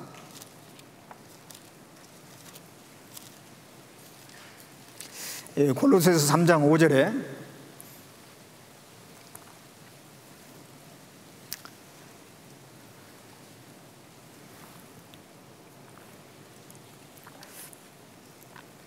그러므로 땅에 있는 지체를 죽이라. 곧 음란과 부정과 사욕과 악한 정욕과 탐심이니, 탐심은 우상 숭배니라. 자, 이 말씀 보면 땅에 있는 지체를 죽이라 그랬습니다. 내 몸을 그냥 죽이라는 얘기인가? 그게 아니고 몸의 소욕을 얘기하는 겁니다. 몸의 소욕, 몸 안에 있는 소욕, 음란, 부정, 사욕, 악한 정욕, 탐심, 이런 육신의 소욕입니다. 그걸 죽이라는 거예요. 어떻게 죽입니까? 이 몸의 소욕이 좋아하는 것을 멀리 하다 보면은 이게 이제 점점점 죽는 거예요. 몸의 소욕이 좋아하는 걸 자꾸 하게 되면 이게 점점 강해집니다. 더 발동을 해, 더 발동을 해. 몸이 육신이 좋아하는 거 있잖아요. 그걸 자꾸 하게 되면 그쪽에 점점 발달이 됩니다. 발달이 돼요. 근데 그걸 딱 끊고 이제부터 내가 안 하겠다. 오랜 시간 지나면 이제 그것이 진짜 거의 적응돼 가지고요 발동을 안 합니다. 담배를 피웠던 분들은 담배를 자꾸 피우고 싶은 거예요. 그렇죠? 근데 자꾸 피우고 싶으면 더 막 점점 개수가 늘어나요. 하루에 피는 개수가. 그런데 이제 구원받고 다 끊잖아요. 그러면은 처음에는 좀 피우고 싶다가 나중에는 일정 기간 이상 지나면은 생각이 안 나요. 그게 죽인 거예요. 죽인 거예요. 땅에 있는 지체를 죽이라. 그거 죽인 겁니다. 그러니까 육신이라고 하는 것은요, 그쪽을 계속 하게 되면 점점 개발이 돼요. 더 강해져요. 그걸 딱 끊어버리면은 멀어지는 거예요. 이제 죽는 거예요. 그 소욕이 없는 것처럼, 완전히 없어진 건 아니지만은 없는 것처럼 그렇게 더 이상 발동을 안 해요. 그게 죽이는 거예요. 그래서 이 말씀에 제어하라, 죽이라, 쳐서 복종시키라, 그런 말씀이 있는 겁니다. 그런데 이제 그게 우리의 힘으로 완전하게 또 되는 게 아닙니다. 아무리 의지가 강한 사람도 자기 육신을 완전히 쳐서 복종시킬 수는 없어요. 그렇기 때문에 우리는 성령으로 더 충만해야 되는 거예요. 성령으로 충만하고 말씀으로 더 충만하면은 그 안에서 내가 이길 수가 있어요. 이길 수가. 로마서 8장 1절 2절에 보면 그리스도 예수 안에 있는 자는 결코 정죄함이 없나니 그리스도 예수 안에 있는 생명의 성령의 법이 죄와 사망의 법에서 너를 해방하였습니다. 교회 가운데 있으면서 말씀 가운데 있으면은 그 성령의 힘으로 죄와 사망의 그 힘을 이길 수가 있다, 그런 얘기예요. 육신의 소욕을 이길 수가 있는 거예요. 로마서 8장 13절에 보면 우리가 육신에 져서 육신대로 살면 반드시 죽을 것이로되 영으로서 몸의 행실을 죽이면 살리니 그랬어요. 영으로, 성령으로 몸의 행실을 죽이면 살리니. 그 성령은 말씀입니다. 그 말씀을 늘 가까이 하고 교제를 늘 가까이 하고 그러면은 이 육신의 소욕이 힘을 못 친다니까요. 맥을 못 쳐요. 갈라디아서 5장 13절 말씀에도 성령을 쫓아 행하라, 그리하면 육체의 소욕을 이루지 아니하리라 그랬어요. 성령에 의해서 살게 되면 늘 말씀을 가까이 하고 교제를 가까이 하고 하다 보면은 육신의 소욕이 이기지를 못한 거예요. 이게 그걸 지배하게 됩니다. 예, 그것이 우리 자신을 어둠에서 지키는 방법이에요, 방법. 나의 의지도 필요하고 더 나아가서 말씀과 교제와 성령의 충만함, 그것도 필요합니다. 그래서 이제 먼저는 우리는 어둠과 싸우는데 내 안에 있는 어둠과 싸워야 되고, 그 다음에 또 세상과도 싸워야 돼요. 이 세상이 어둠에 속했기 때문에 어둠에 속한 세상과 우리는 싸워야 되는 겁니다. 로마서 12장 로마서 12장 2절입니다.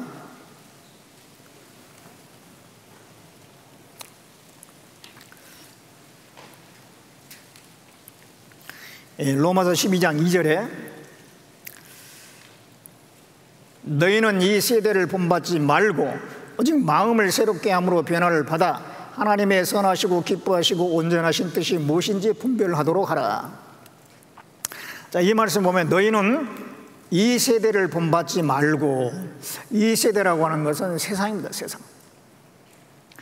이 세상, 이 그리스도인들은 이 세상과 반드시 충돌하게 돼 있어요. 충돌한 게 정상입니다. 그리스도인들이 기름이라면 세상은 물입니다. 물과 기름은 섞이지 않지 않습니까? 그리스도인들이 빛이라면 세상은 어둠이에요. 빛과 어둠이 공존할 수가 없잖아요. 그래서 그리스도인들은 이 세상과 충돌할 수밖에 없어요. 그리스도인들은 신본주의입니다. 신본주의, 하나님 중심주의예요. 세상은 인본주의라고 해요. 인간 중심, 인간의 지혜와 인간의 능력으로 뭐든지 할 수 있다 하는 게 세상이에요. 세상. 그러니까 우리의 어떤 생각하고 완전히 다른 거거든요. 그리스도인들은 내세와 영혼을 중요하게 생각합니다. 세상은 현실을 중요하게 생각해요. 이 세상에서 물질, 돈, 쾌락, 세상에서 성공하고 세상에서 높임받고, 세상에서 잘 되는 거, 현실주의, 그것을 좋아합니다. 세상은. 그러니까 우리하고 섞일 수가 없는 거예요. 우리는 세상과 다릅니다. 세상을 따라갈 수가 없어요. 충돌하는 것이 정상인 거예요. 물살이 이렇게 쭉 흘러가면은요, 죽은 물고기는 물살이 흘러가는 대로 계속 흘러가 버리거든요. 살아있는 물고기는 반대로 거슬러 올라가요.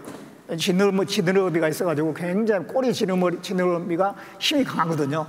물살을 거슬러 올라갑니다. 연어 같은 걸 보면은요, 연어는 저기 태평양 멀리 갔다가 자기가 태어난 곳으로 돌아오게 되는데 산란기가 되면 돌아와요.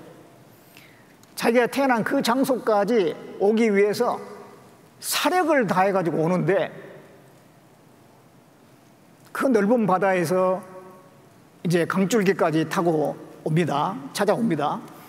강줄기를 거슬러 올라가다 보면은요, 물이 흘러서 바다로 가기 때문에 자기가 지금 가고자 하는 방향하고 반대예요, 물살은. 그런데 계속 거슬러가지고 위로 올라갑니다. 나중에 폭포 같은 것도 나오는데요, 그래도 막 거기를 뛰어 올라가 버려요. 그래가지고 자기 목적지에 도달하면은 알을 낳고 죽어버리는 거예요. 이제 힘이 완전히 탈진해가지고 죽는 거예요, 이제. 그 연어는 물살을 거슬러 갑니다. 살아있는 연어는요. 그게 바로 우리 그리스도인의 모습인 겁니다. 세상이 다 어떤 방향으로 흘러가도 우리는 그 방향으로 가면 안 돼요. 지금 이 세상은요, 성경과 완전 반대로 가고 있어요. 완전히 반대입니다, 지금. 질서가 다 무너지고 붕괴되는 시대입니다. 위아래나 이런 게 다 없어지고 있어요. 구분이라는 게 없어집니다. 사람과 동물의 구분이 점점 모호해지고 가고 있어요. 사람이 빠졌고 자기 반려견, 애완견이 빠졌다 그러면 누굴 건질 거냐 그러면 내 애완견 건져야죠. 그러고 있습니다. 물에 빠졌는데 사람을 건져내야 되잖아요. 근데 자기 애완견을 건져낸대. 뭐 애완견이나 사람이나 똑같은 생명 아닙니까? 그러고 있어요. 그러니까 이게 사람과 동물 구분이 제대로 안 돼 있어. 지금 사람들이 점점 의식이 남녀 구분이 돼 있잖아요. 하나님은 분명히 구분을 해놨습니다. 근데 세상은 그 구분 안 시키려고 그러잖아요. 예. 나중에는요, 화장실도 남자 화장실, 여자 화장실 이게 없어질 수도 있어요. 공동 화장실. 이게 이제 중간성들이 막 생기니까요. 그래서 이 세상은 이 성경과 정반대로 좀 가고 있습니다. 근데 우리가 거기 따라가면 되겠습니까? 안 되는 거예요. 우리 물살을 거스르려고 하는 연어처럼 우리는 목표가 있는 거예요. 연어에게 목표가 있잖아요. 목적이 있는 겁니다. 그 알을 낳아야 되는 거예요. 그 후세를 전해야 되는 겁니다. 그 생명을 이제 낳아야 되는 겁니다. 그 목적을 위해서 그 물살을 거스려서 막 하잖아요. 우리도 마찬가지입니다. 그래서 하나님 편에 속한 사람들은 항상 세상과 충돌을 해왔어요. 성경에 보세요. 다니엘의 세 친구, 느부갓네살 왕이 금신상을 세워놓고 거기에 절하라는 거예요. 절하지 않으면은 풀무불에다가 그 용광로 같은 데다 집어 넣어버린다는 거예요. 그런데 다니엘의 그 세 친구는 거기에 절하지 않았죠. 다른 사람들은 다 절한 겁니다. 그게 세상의 분위기였어요. 그런데 다니엘의 세 친구는 그 세상의 분위기에 충돌을 한 겁니다. 절을 안 한 거예요. 절을 안 했어요. 그러니까 결국은 불무불에 던져 넣어졌잖아요. 그들은 말했습니다. 우리를 던져 넣을지라도 하나님이 건져 주실 것입니다. 그렇지 않을지라도, 그리 아니하실지라도 나는 그 왕의 신상에게 절할 수가 없습니다. 근데 결국 던져졌죠. 하나님이 지켜주셨죠. 머리카락 하나 거슬리지 않게 지켜주신 겁니다. 그 다니엘 세 친구는 세상과 충돌해서 이긴 거예요. 예레미야 15장을 한번 보겠습니다. 예레미야 15장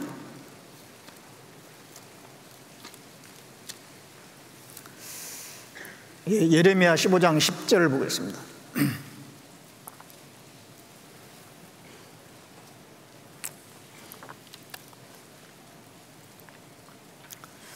내게 재앙이로다 나의 모친이여 모친이 나를 온 세계에게 다툼과 침을 당할 자로 낳으셨도다. 내가 꿰어주지도 아니하였고 사람이 내게 꿰지도 아니하였건만은 다 나를 저주하는도다. 자, 이 예레미야도 이 세상과 충돌한 사람이에요. 예레미야가 그렇게 고백을 하고 있잖아요. 온 세계에게 다툼과 침을 당할 자로 낳으셨도다. 온 세계에게 다툼과 침을 당한다 이 말이에요. 예레미야는 하나님 말씀 제대로 전한 그밖에 없잖아요. 그런데 다 싫어한 거예요. 다 나를 저주하는도다. 다 나를 저주한다고. 하나님 편에 선 사람들은 항상 세상과 충돌을 하면서 살았던 겁니다. 로마 시대의 그리스도인들은 어떤 취급을 받았어요? 완전 이상히 여김을 받고 벌레 취급을 당하고 죽여도 괜찮은 사람인 것처럼 취급받았잖아요. 많은 그 로마인들이 구경하는 가운데 그리스도인들을 운영 경기장에 집어넣고 사자들에게 뜯어먹히게 만들고, 그럼 그 앉아서 구경하는 사람들은 어떤 생각을 가지고 있을까요? 자기하고 동일한 사람이라면 그렇게 못하죠. 저 사람들은 죽여도 되는 사람이고 벌레 같은 사람이고, 그러니까 그걸 보고서도 조금도 죄책감도 없는 겁니다. 그리스도인들이 그 당시에 그런 취급으로 받았어요. 우리 일제시대에 일제강점기 그때에 신사참배라는 게 있었어요. 그게 뭐냐면은 일본인들이 섬기는 우상입니다. 그걸 이제 우리나라 사람들에게도 우리나라에도 설치해 놓고 거기다가 참배하라는 거예요. 근데 우리나라에 그 기독교인들이 많이 있었습니다. 그 중에 끝까지 신사참배를 거절한 사람이 있었고 거기에 굴복한 사람도 있었어요. 근데 이 주기철 목사님이라고 있는데요. 그 주기철 목사님은 끝까지 거부했죠. 나중에 이제 옥살이 하다가 결국 옥사하셨습니다. 예, 그 세상과 충돌한 겁니다. 그 우상에도 절할 수 없잖아요. 예. 이 공산주의자들이 가장 적대세력으로 여기는 게 기독교인들이에요. 왜냐하면 공산주의 이론은 원래 유물론이거든요. 모든 게 물질이라는 거예요, 물질. 그런데 기독교인들은 보이지 않는 하나님을 섬기고 천국과 지옥을 믿는 거예요. 그러니까 자기들의 사상과 정반대인 겁니다. 그러니까 이 적대 세력으로 타도의 대상으로 여기는 거예요. 그러니까 이 공산주의자들에 의해서 얼마나 많은 사람, 많은 그리스도인들이 죽었는지 몰라요. 예. 요한복음 15장 19절에 보면 너희는 세상에 속한 자가 아니고 세상에서 나의 택함을 입은 자인 거로 세상이 너희를 미워하느니라 그랬습니다. 그리스도인들은 세상의 미움을 받게 돼 있어요.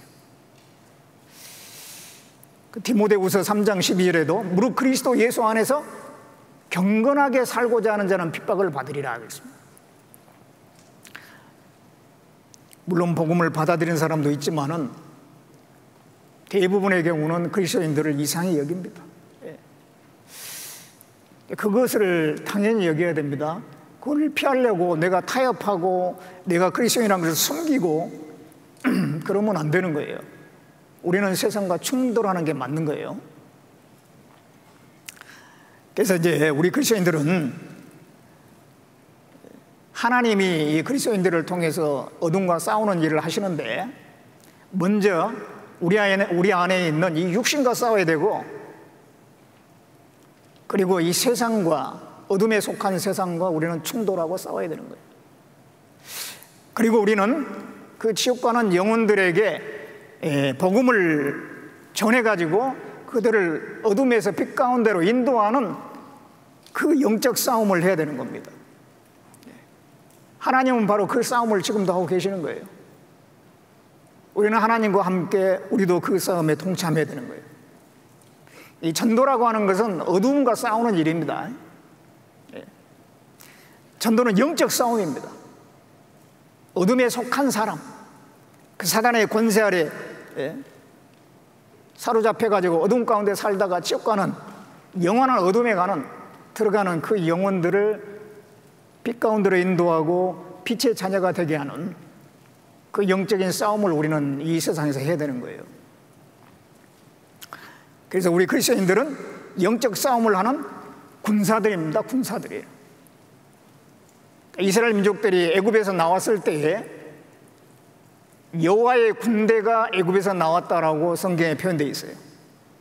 이스라엘 민족을 여호와의 군대라고 그랬습니다. 구원받은 그리스도인들의 모형입니다. 이스라엘 민족은. 우리는 진짜 여호와의 하나님의 그리스도의 군사입니다. 우리는 그리스도의 군사들이에요. 우리는 이 영적 싸움을 해야 되는 겁니다. 육신과 이스라엘 사람들이 아말렉과 싸우고 가나안 정복 싸움을 했거든요. 마찬가지로 우리는 내 안에 있는 육신과 싸우고 그 영혼들을 하나님께로 인도하는 그 영적 싸움을 또 해야 되는 거예요. 그래서 이제 특별히 이제 이스라엘 민족들이 가나안 땅에 들어가가지고 정복 전쟁을 했는데 그것은 우리에게는 사람의 영혼을 구원해가지고 그 안에 그 복음의 깃발을 세우는 그런 싸움이라고 할 수 있습니다. 가나안 정복 전쟁에 많은 이제 전쟁이 있는데요. 그 중에 이제 대표적인 것이 첫 번째 성이었던 여리고성 정복, 가장 대표적인 전쟁일 겁니다. 그 여리고성을 정복하는 것을 통해서 우리가 영적 전쟁을 하는데 어떻게 해야 될 것인지 교훈을 받을 수가 있어요. 여호수아 6장을 한번 보겠습니다.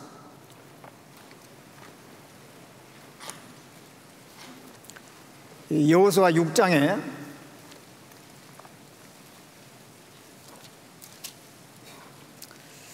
여호수아 6장 1절부터 보겠습니다. 7절까지 제가 읽겠습니다. 이스라엘 자손들로 인하여 여리고는 굳게 닫혔고 출입하는 자 없더라.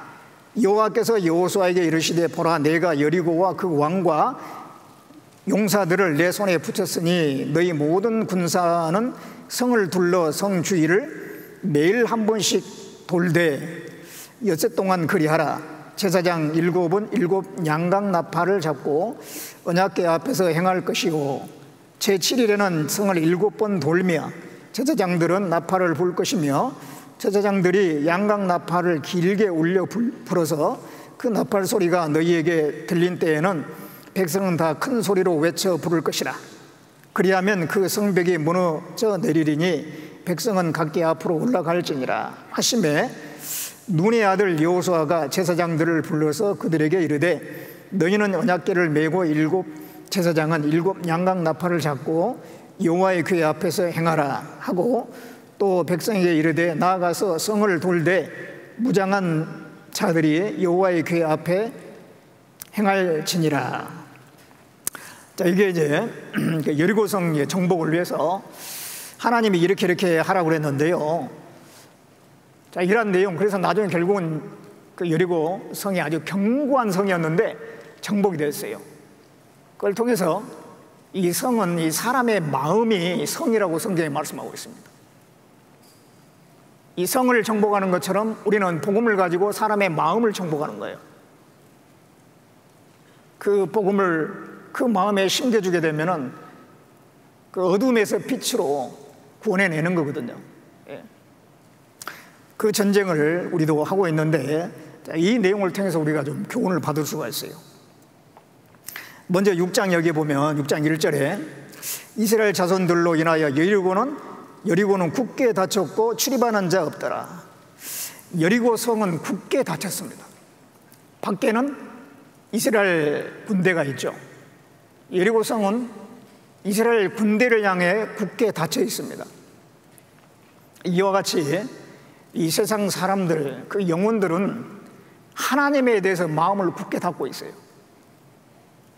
뿐만 아니라 그리스도인에 대해서도 닫혀 있는 거예요. 그래서 우리가 전도를 하면은 반갑게 맞이해 준 사람 거의 없잖아요. 일단 거절을 합니다. 여러 번 시도를 해야지 겨우 마음의 문을 열잖아요. 그래서 이제 이 사람들의 마음이 하나님에 대해서, 그리스도인에 대해서 닫혀 있는 거예요. 이 여리고성처럼 말이죠. 그런데 하나님 뭐라고 말씀하셨냐면 2절에 여호와께서 여호수아에게 이르시되 보라, 내가 여리고와 그 왕과 용사들을 내 손에 붙였으니 그랬어요. 그 성은 굳게 닫혀 있는데 하나님은 말씀하기를 이 성을 너에게 붙였다. 붙였다고 하는 것은 너희가 취하도록 내가 다 할 거다. 이미 여리고 성은 너희들 거다. 그런 말씀이에요. 자, 이 세상 사람들이 구원받지 않은 사람이 마음의 문을 굳게 닫고 있을지라도 하나님 보실 때는 그 사람도 하나님이 구원해 내놓은 겁니다. 그 사람을 위해서도 예수님이 죽으셨잖아요. 그 사람을 위해서도 예수님이 피를 흘리신 거예요. 그 사람 죄도 이미 하나님은 사해 놓으신 겁니다. 이제 우리 하기 나름인 거예요. 우리가 어떻게 하냐에 따라서 그 사람의 구원을 받을 수도 있고 안 받을 수도 있고 그런 겁니다. 하나님은 이미 그 사람을 다 이미 죄에 사해 놓고 청구할 수 있도록 다 해 놓으셨잖아요. 예. 그들을 내 손에 붙였다 그랬는데요. 우리가 하기에 달려 있습니다. 그래가지고 이제 돌라고 그랬죠. 하루에 한 바퀴씩 돌고 7째 날은 7바퀴를 돌아라. 예, 이거는 이제 계속 돌게 되면 안에 있는 사람들이 동요를 하죠. 저 사람들이 저렇게 돌까? 또 도네, 또 도네. 이 마음이 동요가 됩니다. 그럼 뭘 의미할까요? 우리가 누구를 전도해야 되겠다 그러면은 전도해야 되겠다 하는 생각만 가지고 기도만 하고 있어요. 그 사람 만나지도 않아요. 아무 행동도 안 해요. 그러면 되겠습니까? 만나야 되는 거예요. 관심을 보여야 돼요. 선물도 주고 가끔 말도 하고 가끔 성경 얘기 지나간 말로 하기도 하고 가랑비에 어쩌듯이 계속 얘기를 해야 되는 거예요. 그게 도는 거예요. 도는 거예요. 그럼 이제 그 마음이 요동을 하게 돼 있습니다. 처음에는 굳게 닫혀 있다가 자꾸 도니까 요동을 하는 거예요. 그런 것처럼 우리가 계속 관심을 가지고 선물도 주고 사랑도 베풀고 여러 가지 만나가서 얘기도 하고 하다 보면은요, 그 마음이 동요하게 되게 돼 있어요. 그게 도는 겁니다. 도는 거예요. 그리고 나중에 이제 백성들이 외쳤죠. 6장 20절에 보면 이에 백성은 외치고 제사장들은 나팔을 불매 백성이 나팔 소리를 듣는 동시에 크게 소리질러 외치니 성벽이 무너져 내린지라. 도는 동안에는 조용하라고 그랬어요. 떠들지 말고 그냥 돌기만 해라. 그 말씀대로 그냥 돌기만 했습니다. 그러다가 외치라 하니까 한꺼번에 외친 거예요. 이거는 뭘 설명합니까? 우리는 각자 소리가 중요한 게 아니에요. 하나로 뭉치는 게 중요해요. 연합해가지고 뭘 하게 되면 하나님이 역사하시는 거예요. 누구는 이 말하고 누구는 저 말하고 다 말이 다르면은요, 마음이 나뉘어져가 하나가 안 되는 겁니다. 말씀을 중심으로 하나가 되면은 큰 힘이 나타나는 거예요. 그래서 이 백성들이 이제 외치니까 또 제사장은 나팔을 부니까 그 소리에 맞춰서 또 크게 동시에 크게 소리질러 외쳤습니다. 그러니까 이제 성벽이 무너졌어요. 성벽 무너진 것은 백성이 한 게 아닙니다. 그건 하나님이 하신 거예요. 백성들이 한 거는 하나님이 하란 대로 돌고 조용히 도는 일, 마지막에 나팔 소리에 맞춰서 외치는 일, 거기까지 백성들이 한 겁니다. 그러니까 무너지게 하는 거는 이제 하나님이 무너지게 하셨어요. 우리가 할 일을 할 때 하나님은 일하시는 거예요. 우리가 할 일을 할 때. 특별히 여기서 이제 중요한 게 백성들은 외쳤는데 힘있게 외쳤습니다. 그럴 때 무너졌어요. 우리가 전도할 때 말이 중요한 겁니다. 말. 입을 열어야 돼요. 입을 열지 않으면 어떻게 전도가 되겠습니까? 우리 대학생 형제 자매님들 입을 많이 열어보세요. 10사람한테 입을 열면요, 그 중에 한 사람은 따라와서 말씀 들을 거예요. 아마. 이 사람에게 열고 저 사람에게 입을 열고 계속 하다 보면은요, 관심 있는 사람이 있습니다. 하나님은 그런 사람을 붙여주게 돼 있어요. 아무에게도 입을 열지 않는데 어쩌다 한 사람 만났는데 그 사람이 정말 찾는 사람이고 이런 건 없습니다. 내가 이 사람 저 사람 계속 얘기할 때 하나님은 진짜 찾는 영혼을 붙여주시는 거예요. 내가 하는 것을 보시고 하나님은 일하시는 분이에요. 그들이 외쳤을 때 무너지게 했잖아요. 그 하나님은 무너지게 하셨습니다. 하나님은 항상 그렇게 하셔요. 구원은 하나님이 일방적으로 하셨지만은 구원받은 이후의 신앙생활은 내가 하는 만큼 하나님이 도와주시고 전도하는 것도 내가 하는 만큼 하나님이 역사하시는 거예요. 여호수아에게 하나님이 말씀했어요. 여호수아 1장 3절에 보면은 발바닥으로 밟는 곳을 내게 다 주리라 그랬습니다. 네 발바닥으로 밟은 곳, 그곳을 내게 다 주리라. 이 발바닥으로 밟으려면 가야 되잖아요. 거기 가야 되는 거예요. 가야 돼요. 가만히 앉아가지고 있는데도 하나님이 주신 거 아니에요. 여호수아가 또 그래서 사람들이 그랬잖아요. 가서 개척해라. 개척해. 그럼 하나님 주실 거야. 가만히 있으면 하나님 주시냐? 하나님이 여호수아가 하나님으로부터 그 말씀을 들었거든요. 네 발바닥으로 밟는 곳을 내가 죽일 거다. 내가 하는 만큼 하나님이 일하시는 겁니다. 그래서 우리는 복음을 위해서 일을 해야 돼요. 입을 열어야 돼요. 우리는 전도를 위해서 무슨 일을 하고 있습니까? 나는 일을 안 하는데 하나님이 알아서 하실까요? 내가 일한 만큼 하나님은 일하셔요.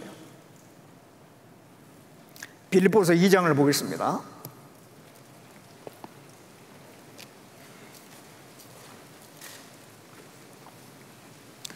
예, 빌립보서 2장 21절을 보겠습니다.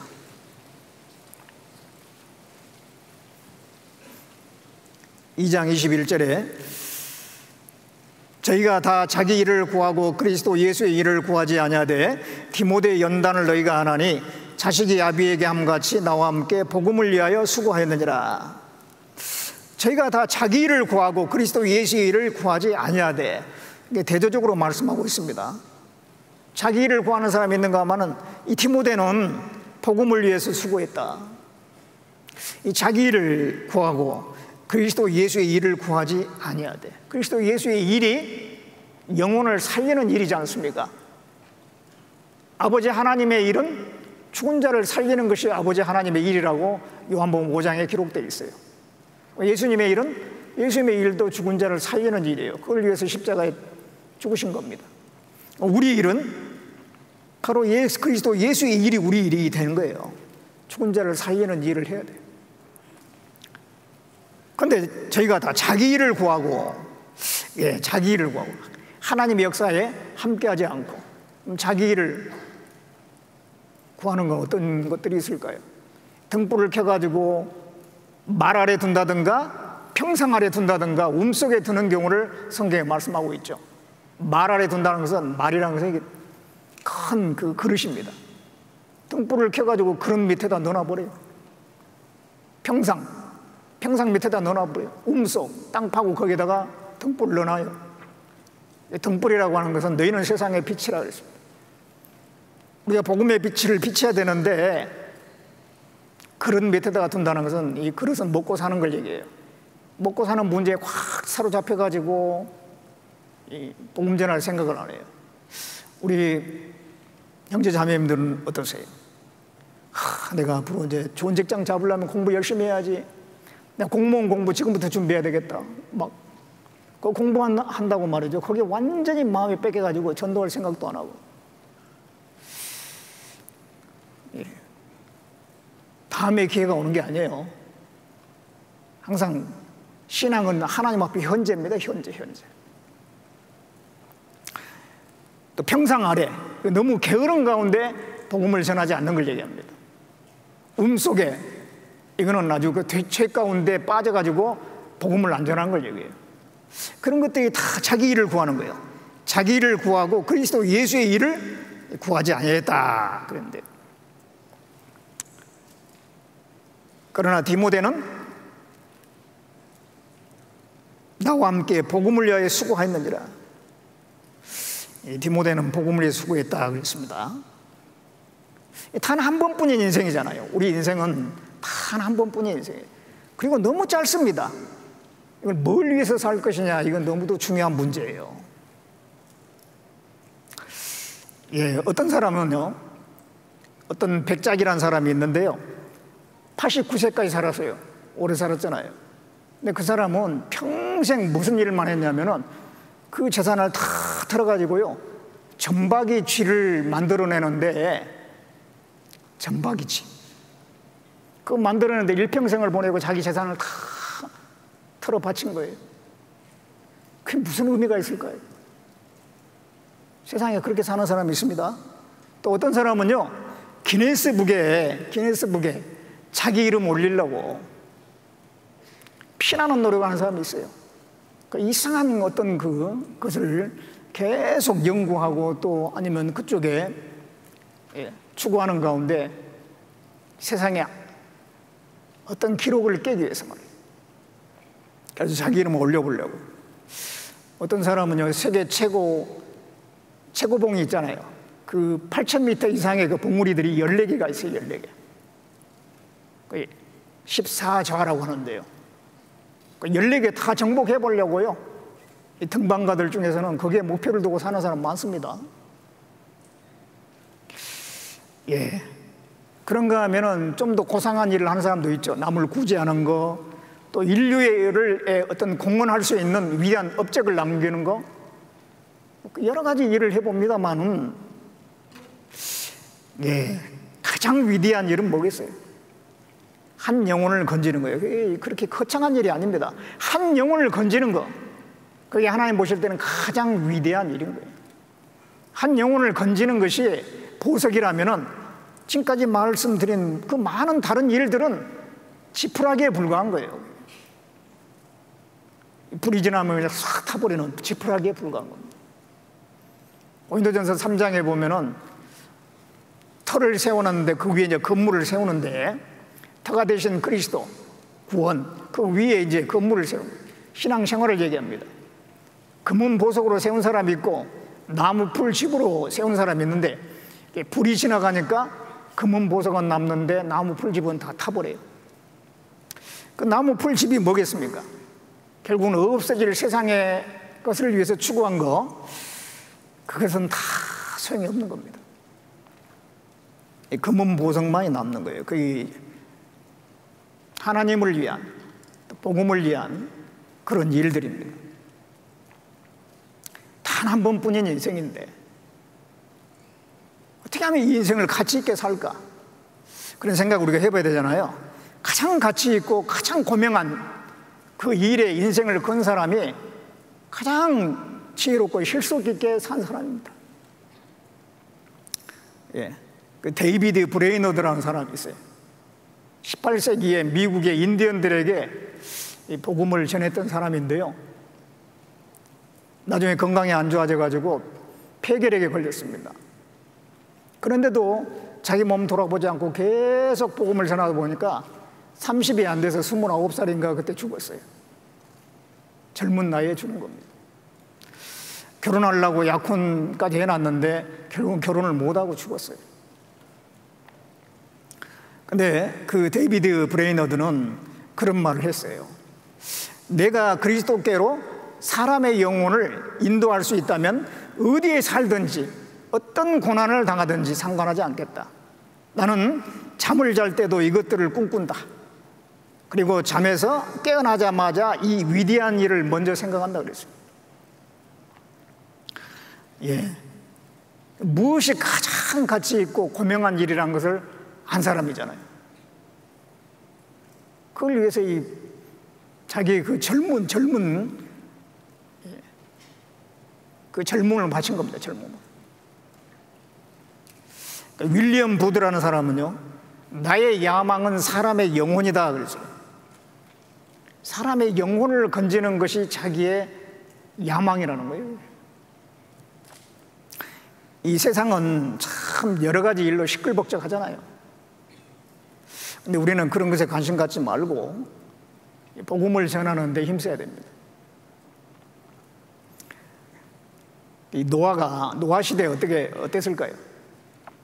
노아 시대에 대해서 성경에 나오는데 사람들은 먹고 마시고 시집가고 장가가고 사고 팔고 신고 집 짓고 오로지 그런 것만 관심이 있습니다. 뿐만 아니라 너무 포악하고, 그래서 사람들은 강포가 땅에 충만하고 폐괴하고, 이건 다 질서가 붕괴되고 도덕적으로 타락하고 사람들은 너무너무 포악해지고 그런 걸 말씀하고 있습니다. 그러니까 세상이 얼마나 시끄럽겠습니까? 근데 노아는 그런 거 아랑거하지 않고 배만 만들었잖아요. 배만 만드는 일만 했어요. 지금 우리 시대가 이 노아 시대나 거의 비슷합니다. 세상이 얼마나 요란한지 몰라요. 근데 우리는 그런 거 다 신경 쓸 거 없어요. 이 복음을 전하는데 우리 마음을 둬야 됩니다. 이 사람은 중요하다고 여기는 것에 목숨을 거는 거예요.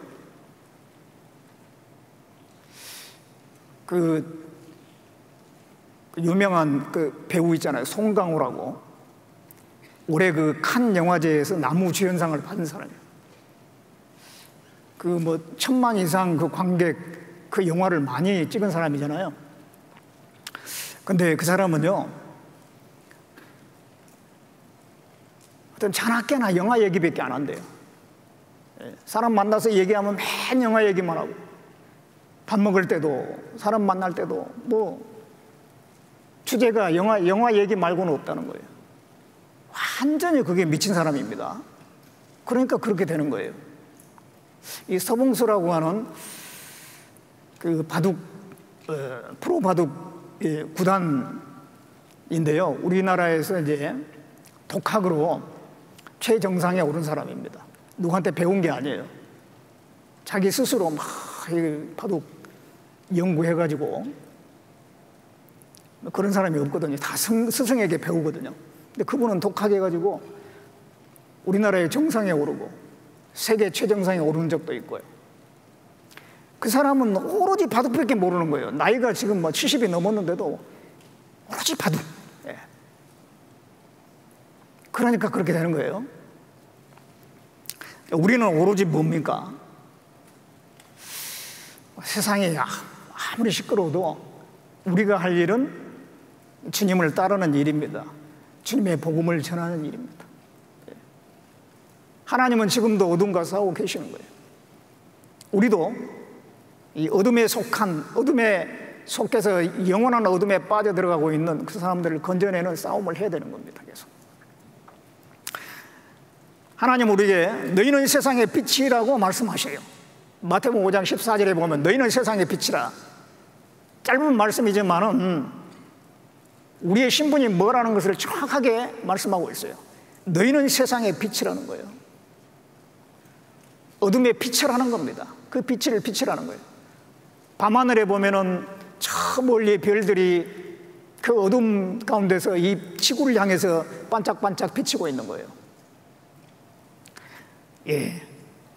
그렇지만 우리가 그런 역할을 해야 된다는 것입니다.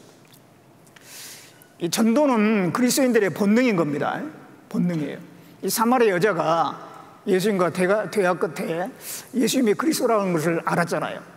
알자마자 물동이에 던져두고 마을로 들어가서 내가 그리스도를 만났다라고 전했어요. 안드레도 예수님을 만난 다음에 바로 베드로에게 가서, 자기 형제 베드로에게 가서 내가 메시아를 만났다라고 얘기했어요. 이 전도는 그리스도인의 본능인 거예요. 내가 이걸 막 감추려고 하니까 아까 말한 것처럼 막 그릇에다가 덮어버리고 평상 안에 넣어버리고 우물 속에다 넣어버리고, 그러니까 그렇지 않으면 당연히 드러나게 돼 있는 거예요. 빛이라는 거는 좀 담대히 전해야 됩니다. 사람들이 어떻게 생각하고 뭐 내가 이런 얘기하면 또 뭐 자기들끼리 또 수뚝수뚝하고 뭐 그런 거 의식해가지고는 전도 못하는 거예요. 우리는 세상과 충돌하게 돼 있습니다. 충돌하는 것이 당연한 거예요. 그래서 이제 전도하다 보면은 인간관계도 안 좋아지고 뭐 그 학교에서 또 뭐 좀 왕따를 당하기도 하고 그럴지도 몰라요. 근데 그렇게 되면은요, 하나님과 훨씬 더 밀착이 잘 됩니다. 하나님의 특별한 위로가 있어요. 그런 사람이 하나님의 특별한 위로가 있는 거예요.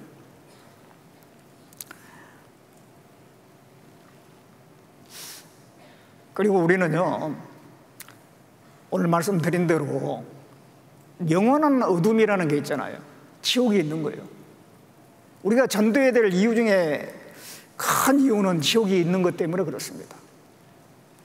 천국만 있고 지옥은 없다 그러면요, 전도 안 해도 큰 죄책감이 없을 거예요. 그래도 뭐 벌은 안 받으니까 그 사람은 어디 고생하는 데는 안 가니까. 근데 지옥이 있잖아요. 지옥, 영원히 고통받는 지옥이 있다는 거 우리가 알잖아요. 그러니까 우리는 전도를 해야 되는 거예요. 유다서 1장 23절에 보면은 또 어떤 자를 불에서 끌어내어 구원하라 그랬습니다. 어떤 자를 불에서 끌어내어 구원하라. 우리는 그 불이 있다는 걸 알지 않습니까? 그러니까 우리는 전도를 해야 되고, 하나님의 명령입니다. 마가복음 16장 15절에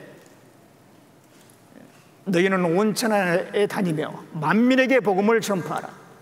너희는 온 천하에 다니며 만민에게 복음을 전파하라. 명령이지 않습니까? 그 명령을 우리는 순종해야 되는 거예요. 복음을 전하는 것은 우리가 순종하는 겁니다. 복음을 안 전하는 것은 순종하지 않는 거예요. 하나님 명령이 있는데도 순종하지 않는 거예요. 우리가 순종할 때 하나님은 우리를 지켜주십니다. 우리가 순종할 때 하나님이 지켜주셔요. 이 복음을 전하게 되면 하나님이 지켜주셔요. 그 아셀트라고 하는 선교사님이 저기 아프리카의 식인종들에게 복음을 전했어요. 식인종들한테. 그런데 그 식인종들이 그 아셀트 선교사를 잡아먹으려고 그랬어요. 그래가지고 이제 낮에는 사람들이 많이 있고 하니까 밤에 가서 그 선교사 잡아먹으려고 하면은 꼭 지키는 사람이 있어. 건장한 사람이 창과 칼을 들고 지키고 있는 거예요. 그래서 무서워서 도망갔어요. 그 다음날 가보니까 또 지키고 있어요. 몇 번을 갔는데 계속 지키고 있으니까 나중에 그 선교사한테 물어봤어요. 낮에 가가지고 저녁에 와보니까 칼과 창문을 들고 지키고 이 집을 지키고 있는 사람이 있던데 누구냐고. 그런 사람 없는데요. 에? 내가 하루 이틀도 아니고 여러 날 왔는데 그거 지키고 있던데요. 그때 이 아셀트 선교사가 하나님이 나를 지켜주셨구나 그거 깨달은 거예요. 하나님이 지켜주신 겁니다. 그들에게 복음을 전하게 하기 위해서 하나님이 지켜주신 거예요. 우리가 이 복음을 전할 때 하나님 우리를 지켜주십니다. 먼저 하나님 나라와 의를 구하면 이 모든 것을 내게 더하시리라. 하나님 나라와 의를 구하는 게 뭐예요? 복음을 전하고 복음을 위해 사는 거잖아요. 하나님이 지켜주시는 겁니다. 우리에게 피로를 채워주세요. 예. 하나님은 지금도 어둠과 싸우고 계십니다. 하나님은 예수 그리스도를 보내서 어둠을 몰아내고 복음의 빛을 온 세계에 비추셨어요. 뿐만 아니라 구원받은 사람을 통해서 계속 어둠과 싸우는 일을 하고 계십니다. 우리는 그 하나님과 함께 또 어둠과 싸우는 빛의 자녀로서의 어둠과 싸우는 일을 계속 해야 되는 겁니다. 그랬을 때 우리가 주님 앞에 가면 상과 영광이 있는 거예요. 다니엘 12장 3절에 보면 많은 사람을 옳은 대로 돌아오게 하는 자는 별과 같이 영원토록 비치리라. 우리가 이 별 같은 역할을 할 때, 복음을 전하는 것은 별 같은 역할이잖아요. 저 밤하늘의 그 별이 이 지구에 비치는 것처럼 우리가 그 어둠에 쌓여있는 이 세상 사람들에게 복음을 전하는 것이 별 역할을 하는 거예요. 그럴 때 우리가 주님 앞에 가면은 별과 같이 영원토록 비치리라. 영광이 있다는 겁니다. 그래서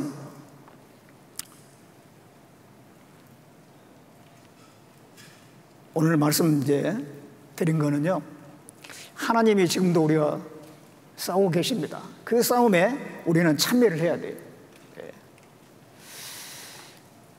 주님 앞에 갈 때까지 우리가 해야 될 가장 중요한 일, 가장 고상한 일, 가장 가치 있는 일이 그것이라는 사실을 우리 마음에 다시 한번 새겼으면 좋겠습니다.